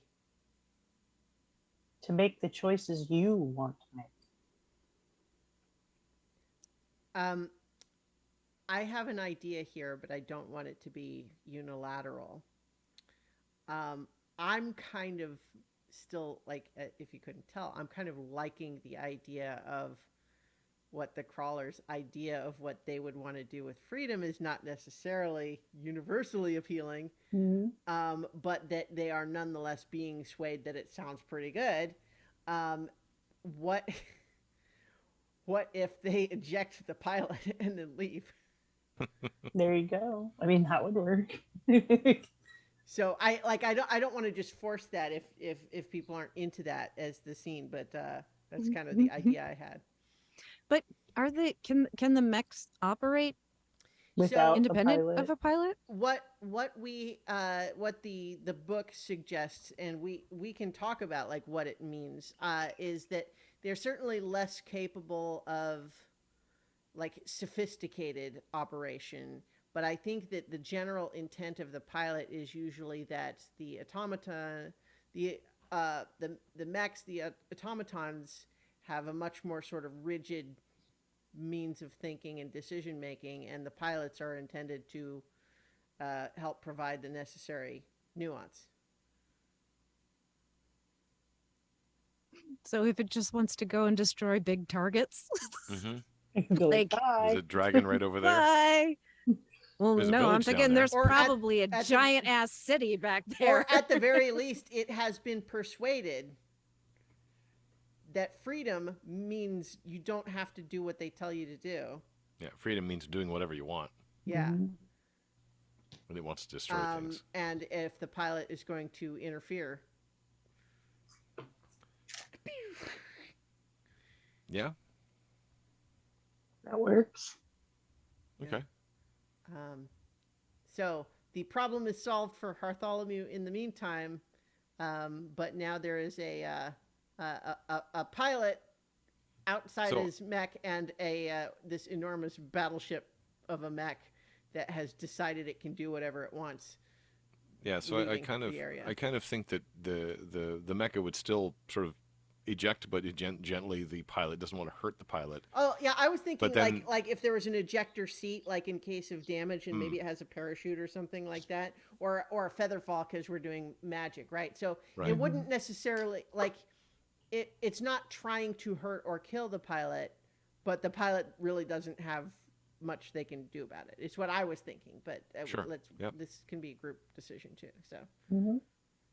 Yeah, I like the idea of the pilot being ejected and the thing sort of half skittering off into the wilderness to become the next, Fort Anglia that can fly, but is infected by the wildwood kind of thing with the signal affecting it and it going crazy, and the pilot kind of landing and then realizing it's the small one now, a reversal of the scene from before, where it's looking up Yeah. at the automaton, and then getting that look on their face of I really need to be somewhere else and start running. How do you Just kind like of your cocks their tool head. now? Puppy head You'll- tilt. Very You'll strange. pay for this. You'll pay for this. That's it. I mean, Enough I can of this. imagine the pilot thinking, "This is exactly why you two are so dangerous." Damn it, I was right.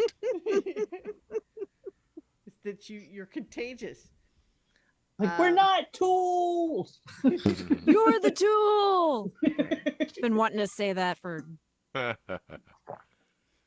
minutes. All right. So, Starla, you have the next premise. okay.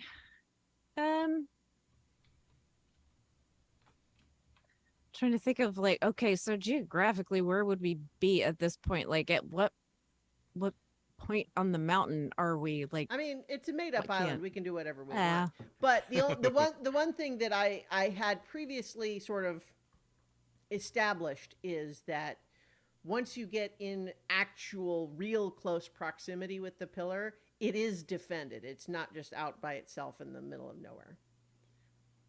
So like we could be we could be far away, or we could be close to where like the perimeter of that is, but we're not going to just like wander into the pillar by accident. It's defended. like with Denetherian military outposts, Yeah. that kind of. Yeah. Okay. Well, and not only that, but they've got some sort of a mysterious process because the whole concern is that the pillar works on people's subconscious desires. So you can't even necessarily approach it and just get whatever you want because it doesn't always do what you think you want it to do. Mhm. And so what they have is essentially people who guard it, who have been sort of magically enchanted slash modified in some way to kind of be really just sort of empty inside. They don't want anything. They just do what they're told. So what is that called in Dragon Age when they do the Yeah, I know what you mean. thing? Like Yeah, I can't I think of the want to term say for it, but hollows, yeah. but I don't think that's it. No, it's the I know. Yeah. Wait, my brain's not working now. It's been a hot minute since I played, so but you guys know what I'm talking about. Yeah. Mhm. Where they take your basically they block your ability to access the Tranquil. fade. Tranquil. Tranquil, that's That's it. it. Yes. They tranquilize them. So yeah, Google for the I win. think what happens is that there is a base that guards the pillar, and it is staffed by people like that.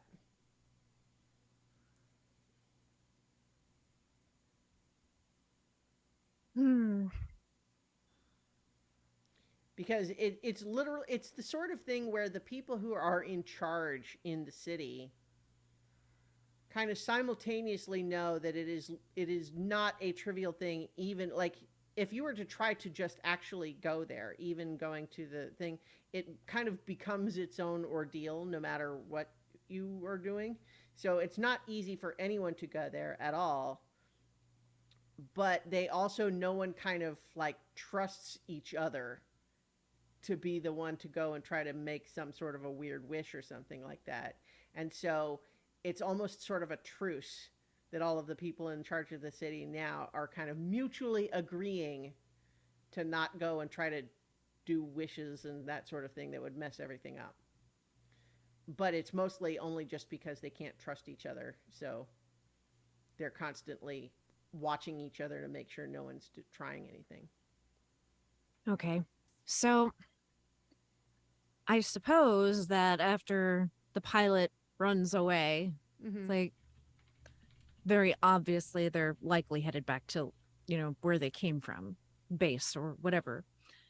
So we just want to go in the opposite direction. However, doing that, there is a sort of road. And we come to this sort of a bit of a rise Mm-hmm. that overlooks this checkpoint fortress sort of thing. Mm-hmm. And we have to decide where to go from there.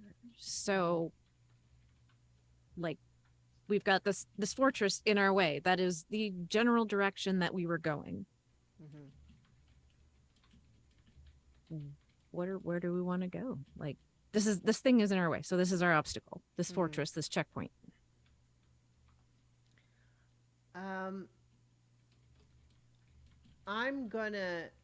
I'll put forward an idea, and so just as far as like a big like swing sort of thing, as opposed to like just we turn left. You know what I mean? But the idea that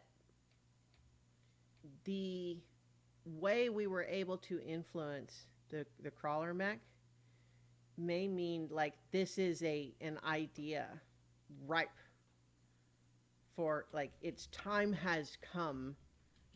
There are people and mechs receptive to it, and it may actually be time, like rather than risk the unpredictable magic of the pillar, the time has come. We're going to return to the city and try to spread the message there. um, and that's going to be one sort of like direction to take.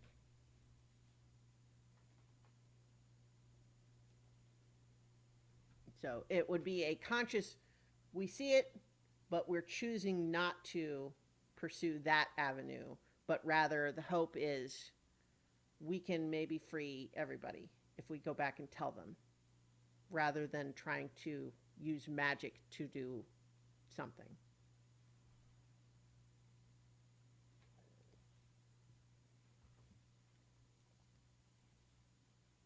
Hmm.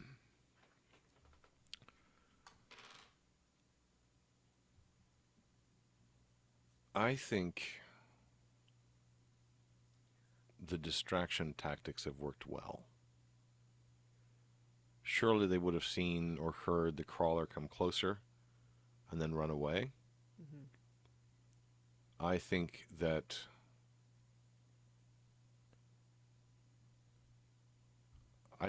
they're going to try to trick everyone to come out of the tower so they can run through. Let me just retract mine just a little bit, just to say that, like, I don't. One thing would be like, the overall intent of why going back to the city, but the actual sort of path of the challenge would just be to try to get back to the city without being caught. Um, so that's what would happen on that path, not the full, like, we win by convincing everybody. But then Marx is tried to use a distraction to sneak through the checkpoint.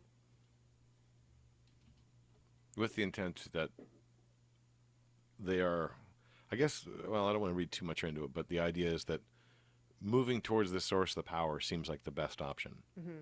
because they fear the power like they fear the relationship. Mm-hmm.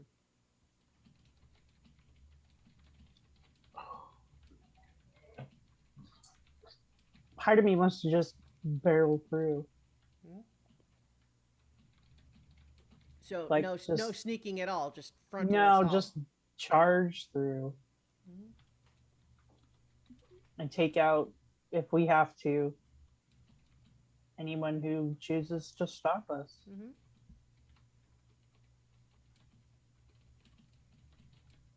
I mean, I am pretty arrogant. Yeah. Only one die for mine. 3.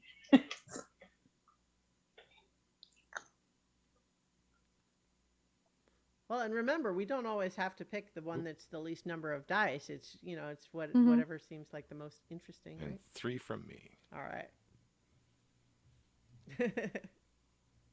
So you guys didn't go with that. I thought the obvious one was, go around it and try to meet up with With our theater. our other ally. Yeah. Theater. Let's see. I almost said that, but then I was like, nah. I feel like we're not really violence is the answer kind of people. We're one. So I actually think I would that Mark's idea makes the most sense here. Okay. Let's see how this goes terribly wrong. Well, yeah. So, like, we're at 6, so we got up to 11 before. So adding 3 So we is got not. to 11? That's crazy. Yeah. I think it was Nobody the. I, breathe.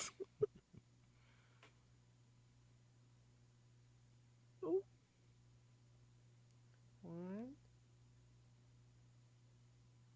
two,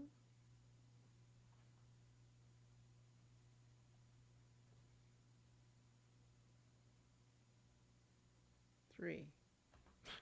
Turns out Christiana won a Yes. college scholarship for sacking dice, and She's like the reverse Jenga queen. that's right. My secret superpower. Well, D6s are not the hardest ones to stack, but yeah. All right. So, I mean, but that's a success. So that means that we, somehow our deception works. Is it just, um, we previously scared whatever the monster in the cavern was away by mimicking the sounds of the crawler. Do we somehow use that again to try to create this distraction somehow? Well, Bartholomew Hart records things. Mm-hmm. So it would make sense that the noise of the approaching crawler would be something stored within its memory banks. Also, I kind of like the idea of a sort of twisted version of shadow puppets. Hmm? I don't know why. I just do. I keep So thinking now tell, of a say more about that. yeah. I'm not sure what you mean. So I don't know how the scene is lit, and we don't really have an established It's lit however we lighting. want.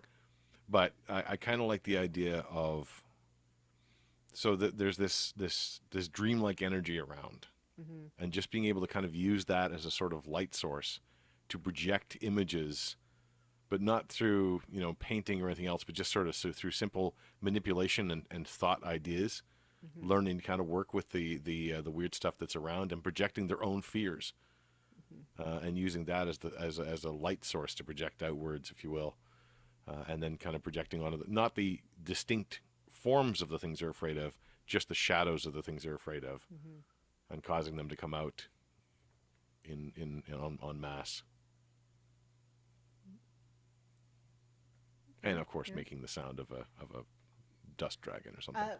Let's also maybe like solidify our image too here, because so what has been established like in the fiction is that it became sort of a like mist shrouded like mountain peak where the actual pillar is, right?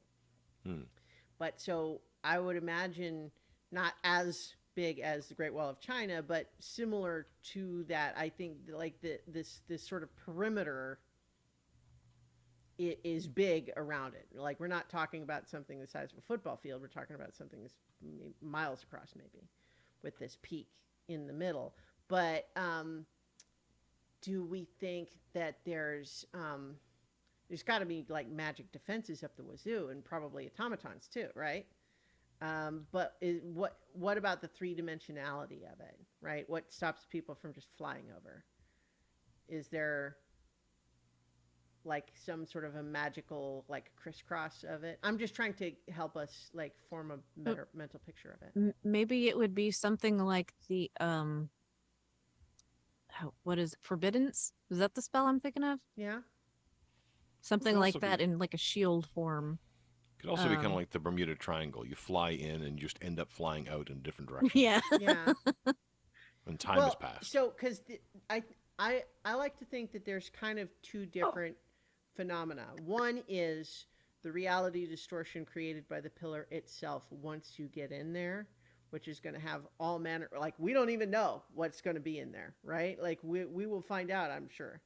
But the idea is maybe nobody knows until you go in and it's maybe not even the same for everybody, right? But but that there's some additional layer that's part of the protection around it, because a wall, like if people can fly, then wall just a wall, like a little palisade or something, doesn't get the I'd job done. imagine there would be a severe confusion effect. Hmm. Yeah, so maybe what I was just for the mental picture of it, I was imagining some sort of like a hemispherical or Hmm. maybe not even hemispherical, but more like elliptical shield over the mountain that's maybe semi-translucent, but you could there's some sort of a visible magical shimmering like perimeter sort of thing that's above the wall. And that's not to say, and so what we're doing is we're going to sneak through one of the places where it's got a gap, right? We create the distraction and then we slip in through one of those areas. But I like it could be the confusion effect. Maybe it's not clear whether it's a confusion effect or whether it's something else, but the apparent effect is what Mark said, which is that you try to walk in it and you just find yourself walking back out. Did anyone watch Severance? No, unfortunately. Oh, well, okay, so without wanting to spoil everything about that, there's an element there where in that show where the magic is gosh, it's hard to explain this bit without spoiling pieces of that show. But the short version is as far as you can tell, what's happening is you walk through and nothing stops you. But then the next memory you have is walking back out like you meant to. and you don't remember why you would have turned around. You meant to go in there, and yet it something in there made you just turn back around and come out. And you don't remember why, but it happens every time you try it. Aliens. Yeah. So in any case, like, what does this little field look like? Because I'm just trying to give us a visual. Is it like shimmery little orange Like a force field opalescent shimmer. opalescent? Yeah. I wonder if it's evoking another movie, Annihilation. Yeah. There was, I think they called it the Shimmer, Yeah. which was just this Almost like strange the oil slick otherworldly. sort of Yeah. iridescence. Also, kind of thinking Game of Thrones, and there was a breach in the wall, and they're all running out to fix the breach. All right. So yeah. So we're back to, we have used our maybe some illusion magics paired with the sort of, altered reality field that's in this area generally to create the appearance that this crawler is about to attack the base, maybe. And so that's the idea, is that's what has brought them out to. Is that what they're responding to? Because I guess that's the question, is like, if it were attacking, would their response be to open the door and run outside, or would it, right? Like, what's making them do that?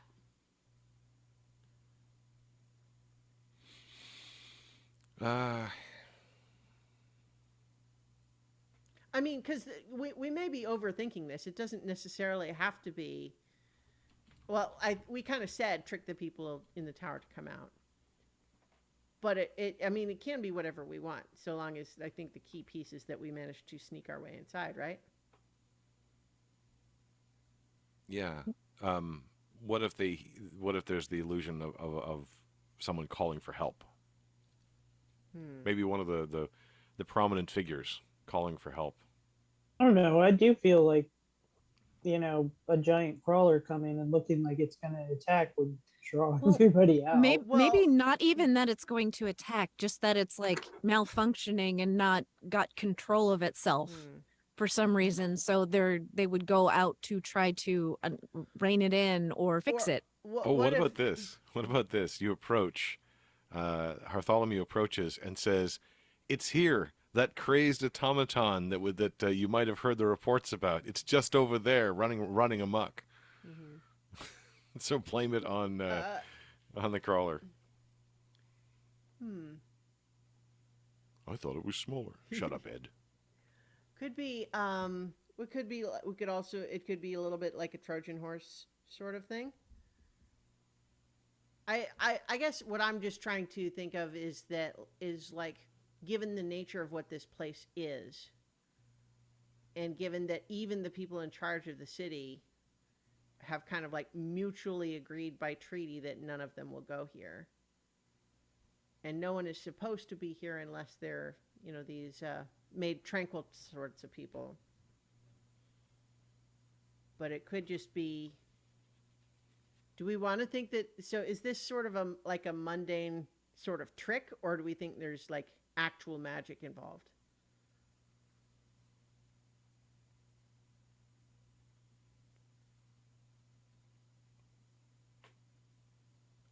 I mean, because the other thing is that we could just have it be sort of feel fated, like somehow we just sort of get the impression that like it'll work if we try it, and it doesn't have to be a complicated plan. Yeah. I mean, because the closer we get to the pillar, it might just kind of start feeling inevitable. Like, what if it starts as a simple plan and the power of the pillar just amplifies it far beyond what we intended? Yeah, I like that idea. Okay. Yeah. I mean, I like that. So how does that work? What's the start?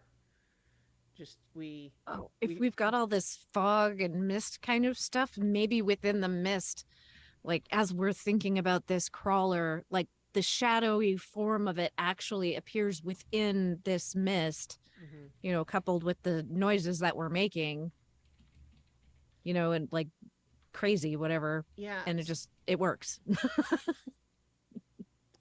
Um, Tell me what you guys think about this. The idea that like maybe that plan is like sort of a desperate like we maybe make it look like the crawler is going to attack or malfunctioning, but it stops outside, so they have to come out to kind of investigate. And while it's open, we slip in somehow, trying to just avoid being seen. And we're sort of imagining a little bit more of a haphazard, chaotic sort of thing. But then somehow, as we actually go to enact it, everything kind of seems to slow down, almost like everyone's just doing sort of a tech rehearsal, like they're doing what we wanted, but they're acting almost like a little bit like they're in a dream somehow. And we are doing our part, but we feel kind of like we're in a dream somehow. And it's all just sort of playing out as we envisioned it, and yet it doesn't entirely feel within our control even while it's happening. Yeah, I like that. Yep. That sort of reinforces that whole feeling like this is meant to be, Yeah. like this is the right path because it's opening itself up in Mm-hmm. ways that are just inexplicable. Yeah, we sort of feel like this is a bad plan. What are we going to do? I don't know. Like, is this going to work? I don't know. Will it work? Well, I guess we'll try it and see. And then it just kind of like not only does it work, but like it doesn't even work like we thought it would work. It worked almost like, you know, Better. someone put their thumb on the scale from a cosmic perspective. That shouldn't have worked. I know. Let's go. It's like they rolled a natural 20 4 times in a row. Okay, so that puts it back to me then, huh? As we cross into the perimeter, and I think we're looking up at this mountain peak, and there's misty clouds up at the top, and it's as we look up at it and start moving in that direction, we start climbing it for a while, but then it starts feeling like we've been going for a while, haven't we? It doesn't look any closer. And you look back and it looks like you've traveled quite a distance away, but somehow it doesn't look like you're making any actual progress. Like somehow it's managing to stay just as far away no matter how far you try to travel in that direction. And so like that's the obstacle, is somehow it feels like you're not making any progress, even though you can look back and see that you have traveled some distance.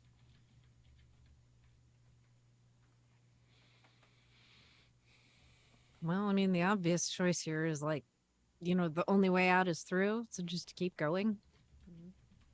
Have faith in ourselves. Yeah.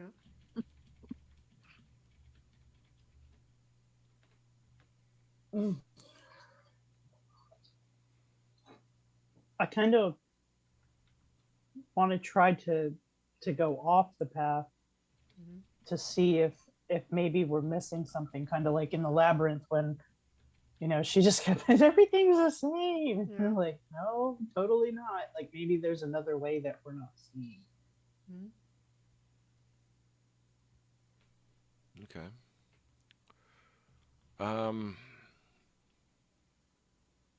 Trust in art and science.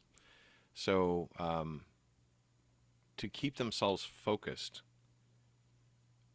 on what they love and their core, they're going to pause and paint little symbols, little miniature scenes every so often, so that no matter what, they are making progress, even if it doesn't feel like it, and keeping themselves in touch with their inner selves.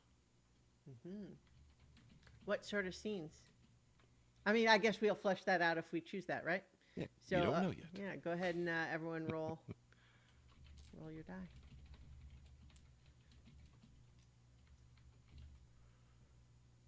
2. 1. 3. Uh-huh.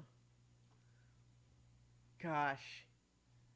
I was definitely the most excited by Mark's. That's the hardest one. Oh.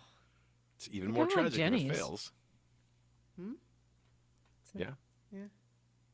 Yeah, kind of like Jenny's. I like that whole idea Mhm. that like, well, there's all these ways to get there. You're just walking right past them. Let's Mhm. remember this moment when, as players, we're faced with something similar. We're like, we're not getting anywhere. Are we missing something? Because Mm. we definitely don't do that enough. Yeah. Um I like Mark's the most from a story perspective, even though it's 3 dice. Um yeah. That's the one that I want. So This is a good exercise for us because as a party, we tend to be, afraid of risk. yeah. Oh, yeah. Where I'm like, risk is exciting. Risk means memories. Mhm. This is great. Like I'm tempted to like, would I be better with my right hand? Actually, I don't know if I would really, because I'm kind of like I I'm ambidextrous in some respects, and it's not always obvious when I do something that I don't do frequently that I'm going to necessarily be any better with one hand or another. But like writing, for example, I write all the time with my right hand, so I'm better at it than if I try to do it with my left hand. But doing something like stacking dice that I don't do all the time, like I don't know. Anyway, I guess I'm just stalling now. So let's turn the camera a little bit so it'll have room to. That gave me anxiety. Uh... Like, I thought your arm like moved across and hit the dice, but it was the camera. She's using tiny dice. It's all a perspective Yeah. trick. Right. So we are currently at 9 dice. It's just tilted upwards, so you're not seeing the whole thing. So Oh.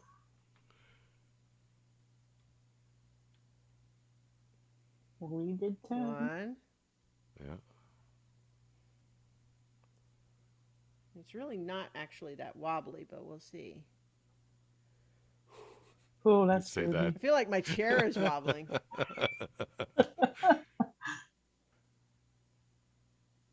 Ah. 11. Wow. We're back to where we were before. And there's still one more. Mm-hmm. My heart is pounding.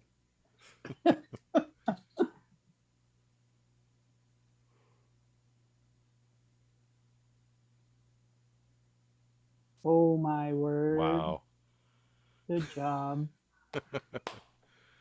All right. That's great. Okay, and that Doggone it. actually it makes me happiest actually to have Marks be the one there, just because I really feel like what, at least what I have in my head as far as kind of what's the nature of the pillar and the effect that it has on this place. The idea that something a bit more personal and metaphorical being the solution feels right to me. That's why I wanted to choose it, even though it was hazardous. Um, and I think, well, so it was Mark's solution, so I don't want to necessarily. You can flesh it out first. Well, I kind of want us all to have the opportunity to create one of the little mini Oh, scenes sure. for what's going on there. Um, and I kind of feel like while there's a meshing between the pilot and Hart, there's also kind of the individual choices coming up. Hart's making a few choices that might seem a little strange. So I kind of want to choose one of those. And I'm kind of imagining how they, let's see, how they took some toadstools or some fungus growing on the side of trees and were happily crushing it down, which seemed like a violent action, and using some of the violent techniques that they've been trained to turn it into a sort of paste, which they then made into a makeshift statue representing the pilot. And only from a certain angle did it look like the pilot. From every other angle, it just looked like a pile of mushed mushroom. So a little painting kind of depicting this strange statue.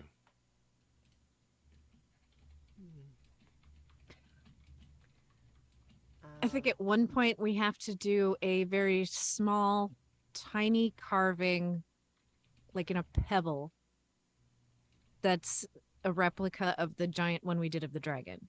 Nice. Like one of those, like how many words engraved on a On grain of rice or grain of something? rice, Yeah. yeah. Right. No, that's cool. I like that too. Um, I think that, because we haven't really done a whole lot of like fleshing out of like what's magical versus what's like clockwork, like what's, or what's just more science fiction machinery, like in terms of the various things. But like, I imagine, um,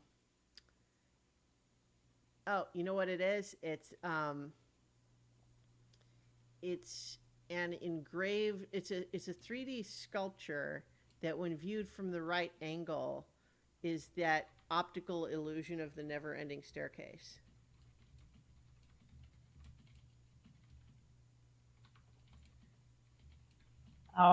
I kind of want to do a painting Mhm.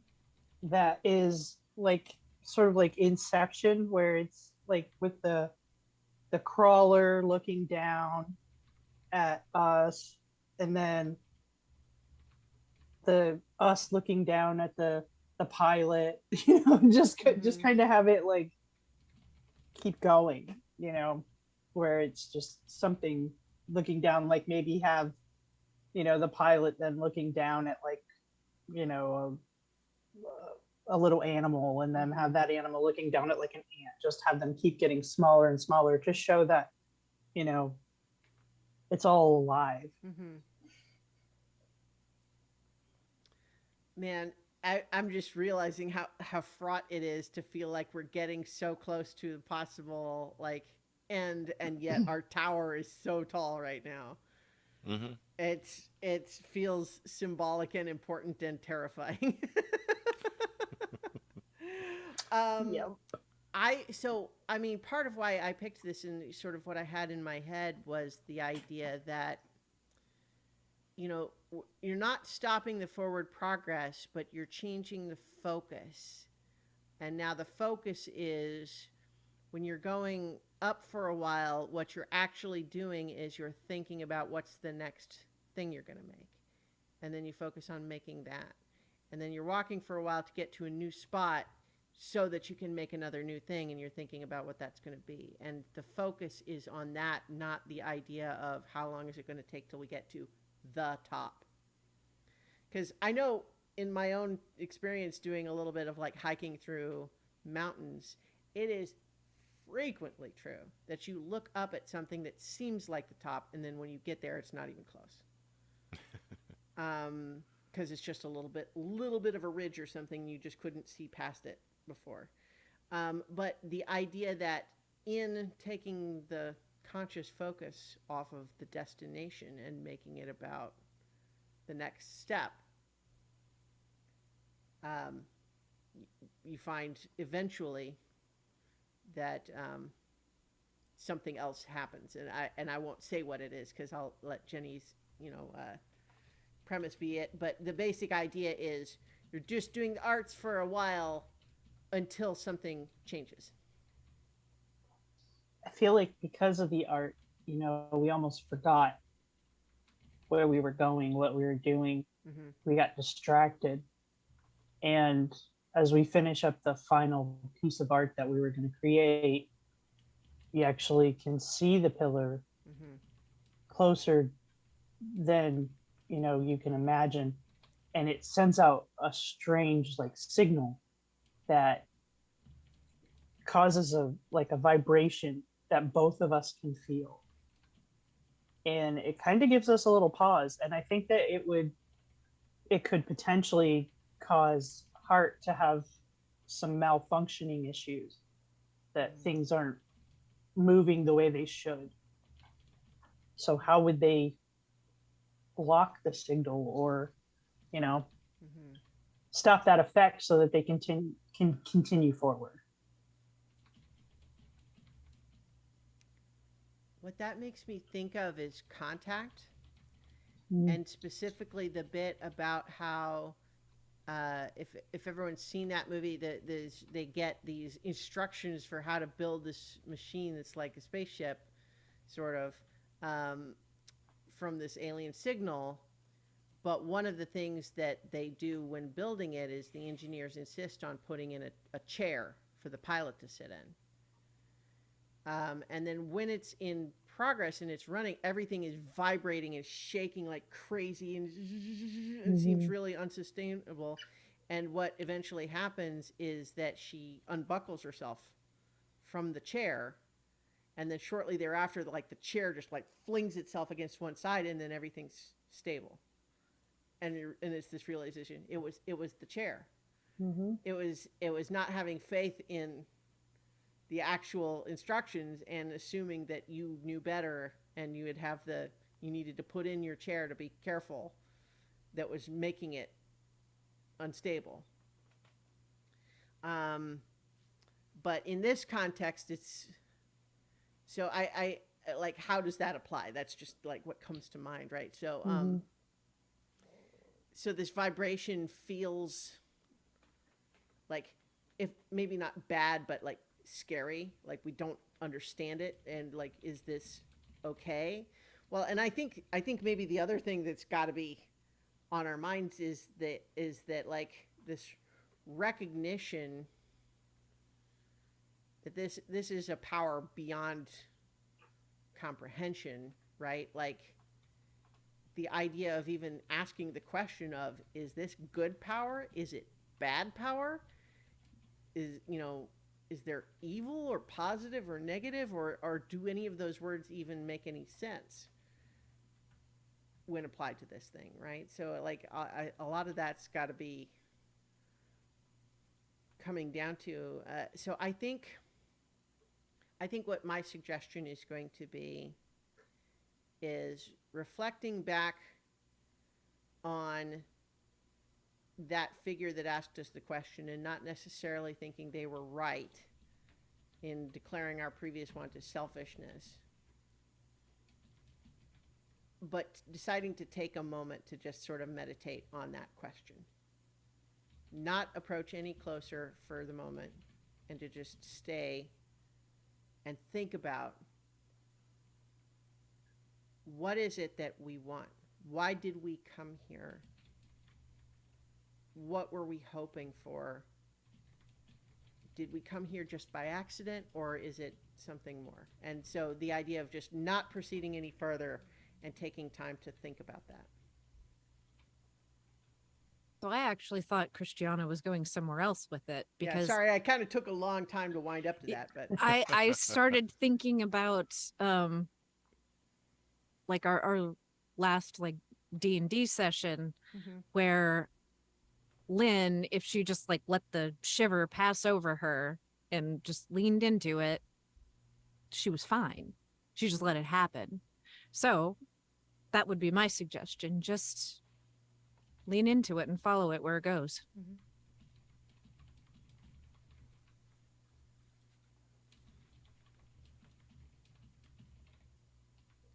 Oh, what other ground can I find here? I don't want to follow a same trick again. I'm tempted to, but I won't. Huh. Physically, it actually would be described similar to what Starla said, but I'm going to take a somewhat sillier perspective in a way, Mhm. because this is a tower way above, or this is a pillar way above everything. So if they turn and face outward, they can see practically the entirety of Dinethir from here. And I think it's with that perspective, they're going to back up to the pillar. They're going to turn their back to the power and just look out at everything that's come before them, and then just hike on backwards. I like that a lot, actually. Mm-hmm. The other thing that it makes me laugh about is just the idea of saying, you know, face God and walk backwards into hell. That sort of that figure of speech. But in this case, yeah. So that's fun. Okay, so that's 3 proposals, right? Yeah. All right. So One. 2 for me. And 3 for me. Well, I imagine that Man. would physically be the hardest one to do. Yeah. Well, so here's the other thing too to just keep in mind. And I don't want to like pressure your decision at all, Jenny. This is more like I'm asking the group this question. Just from a timing perspective, and the fiction has kind of naturally led us here, it maybe makes sense for this to be the last one, Mm-hmm. Mm-hmm. right? And we're certainly in danger. We have a tall tower. Um, so I guess are we just in agreement that we're gonna like How do Like you this want is to? How do you it. want the to end last this? one? How do you want to do this? Well, so Which I doom do you guess what I just choose? want to mean is let's before we even move forward, let's if everyone's kind of agreed, we want to just say this one's for all the marbles, so to speak. Yeah. All in. God, I'm so tempted. And it could go well. I mean, this could be the Could be. the happiness answer. It's entirely possible. Yeah. Like I really like Starless, but I also really like Marks, and I'm like Hmm. 1 to 3, which Well, and I think the other piece of what I was just saying is I think that we have to trust the game too, in the sense of if the tower falls, we do not get what we want. right. Hmm. Doesn't necessarily mean doom. It just means, Right. like It's our just wish not is not granted by the pillar. right. Yeah. Um, I'm gonna go with Starla. Okay. One die. Can we do it? Can I do it? I feel so much pressure on this right now because like I'll say like I want it to work. I I'm know. invested. I want it to work. So I'm But gonna don't try. follow Starla's advice and lean into it. That's I'll, Let I'll the follow characters I'll do that. follow Mark's advice and face the other direction and go back. No, you that's walk backwards into hell. Okay. well. Right now, it's Schrodinger's outcome. It's actually a pretty good tower right now. It's not really leaning in any particular direction. I think that's the straightest I've seen it. And I'm Yeah. like, Yeah. This is condemning I'm getting it a little with more practice, right? praise. And it's the more I do it. yeah. Yeah. All right. Whatever you do, don't panic. Yeah. I'm not Like right now, looking. don't panic. Or even now, just like be calm.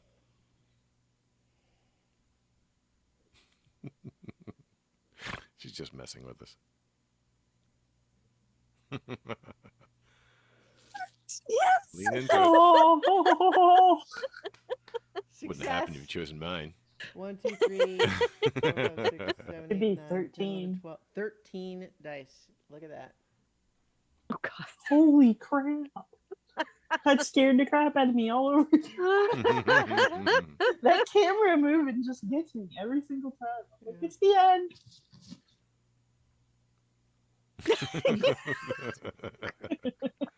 Yeah. Okay. So, Starla's idea was that Lean we into it. we Lean in let it. the vibration, we trust the vibration that this is what's supposed to happen. We allow it to do what it's going to do. And so here's the group question, I think. After this great ordeal, Bartholomew, both Hart and Holomew, together have reached the pillar. And as established, the pillar does not grant you your conscious or spoken wish. What it does is it warps reality based on your subconscious desires. So, the four of us as players, what do we think? Well, here I'll offer one additional option, which is that we can leave that question unknown and just say, we know that whatever it was, Bartholomew's wish was granted. Or we could decide what it is. Like the way the camera is right now, it makes the tower look like it's really leaning. Yeah. It's not Yeah. really, but it's just the angle makes it look like that. And now I feel like you're just, moving it around, I'm floating like, the it's camera. glue. Yeah, like that's terrifying. Look at that. Like, doesn't it make it? It looks like the tower's about to fall, but really, Oh, Yeah. the tower's not doing anything. It's just me moving the camera. Ugh. Camera tricks. Like, oh No, no, it's an earthquake. part of me Ah! part of me wants to leave the mystery laying there Mhm. for you to surprise us later. Yeah, for us to discover as we finally get to I where mean, we're that's supposed like to go. I feel like if this was like as a standalone story, I feel like that's the right answer is to not answer Mhm. what it is. Cheetos. It was but Cheetos the entire I time. guess I want it to be clear though that I am willing I want this story to be canon and it means something and it's real. So like, if we don't decide on something, I will eventually decide on something and we'll pick what it is. Assuming I- that it comes up. Obviously, the story could go in some other direction. Well, I what's don't really funny in a way is that what it is the collective subconscious of all of us playing know. Mhm. and the different pulls and pushes we've made on the story to progress or change. Mhm. And all of those are laid out for you in this collected document now that Mhm. describes as best as I could to Yeah. what we were thinking. I mean, Um, I like as a conclusion to this story, I like not knowing. Mhm. But if anyone had a dearest wish or something they would want to have happen, we can. I I definitely- mean, I just had an imagining- idea, but I don't Yeah. know that it's necessarily what I would want. You I mean, know? I'm just imagining as the closing scene, the light gets brighter, the thing, let's do this. Just, they echo Well- that together. They lean into it, and it's kind of like just brightness overwhelms the camera. Mhm. Fang. Yeah. The end. Exactly. Like so, Question mark. part of the inspiration for the pillar is the zone in the movie Stalker and also the book that it's based on, Roadside Picnic. But certainly in Stalker, spoiler of the movie, ultimately no one actually uses it. Like of the people who get there and could, everyone decides not to do it. But like it's a spoiler sort of, but it's also kind of the point of the movie is why though, like the just the Mhm. actual like the process of it is the point, not just what happens. But I I like that. So that's Hounds. That's a fun game. Never Could be See more how brag. long tragic. that dice tower will last. Yes. Like if I just leave it. I don't know. If we ever I play think this you game bump again. that desk once and it's gone. Like Mm. there's no way. I think if you happen to not step lightly nearby it, it's going to fly over at this point. Rocket comes looking for you, and Yeah. that's Uh-huh. Somebody Oh, beeps a horn speaking of outside. It's Rocket, enough I to. don't usually have the secondary camera set up, but it. there he is. Bobby. Little guy. He's so sleepy. He's a sleepy boy. Meanwhile, in the background, you hear the dice falling as the cord. That'd be Oh hilarious. no. But yeah, so that was Hounds. What you guys think? I liked it. I thought it was fun, No, Could use more And tragedy. and I love that it ties into our story. Yeah. yeah, I always think that's so great when you're able to take these different games and weave them into the D&D Yeah, world. definitely. Oh look, a wild James has appeared. Coming in like a shark. Yeah, trying to so bite your head. if anyone wants to check out Hounds, I think it's a great game and it's available from Possible Worlds Games, so you should check it out. It's fun.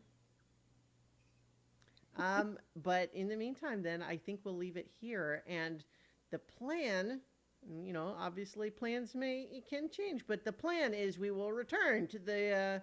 I almost said the Heroes of Legend, the Pocket Protectors, next Well, that's a week. flashback. Now that would be a The switch. If we Heroes went of back to the Heroes of Pocket. that would be Legend. fun. God. What are those buggers up to? Yeah, so when last we left the Pocket Protectors, they're in a tight spot. So we will in a two-dimensional spot, actually. yeah, sort of. Yeah. Yeah. So that's the plan, and whatever it is that we do, we will do it when we return next week for more adventure on so many levels. So many levels that levels. don't fall over no matter how tall they are.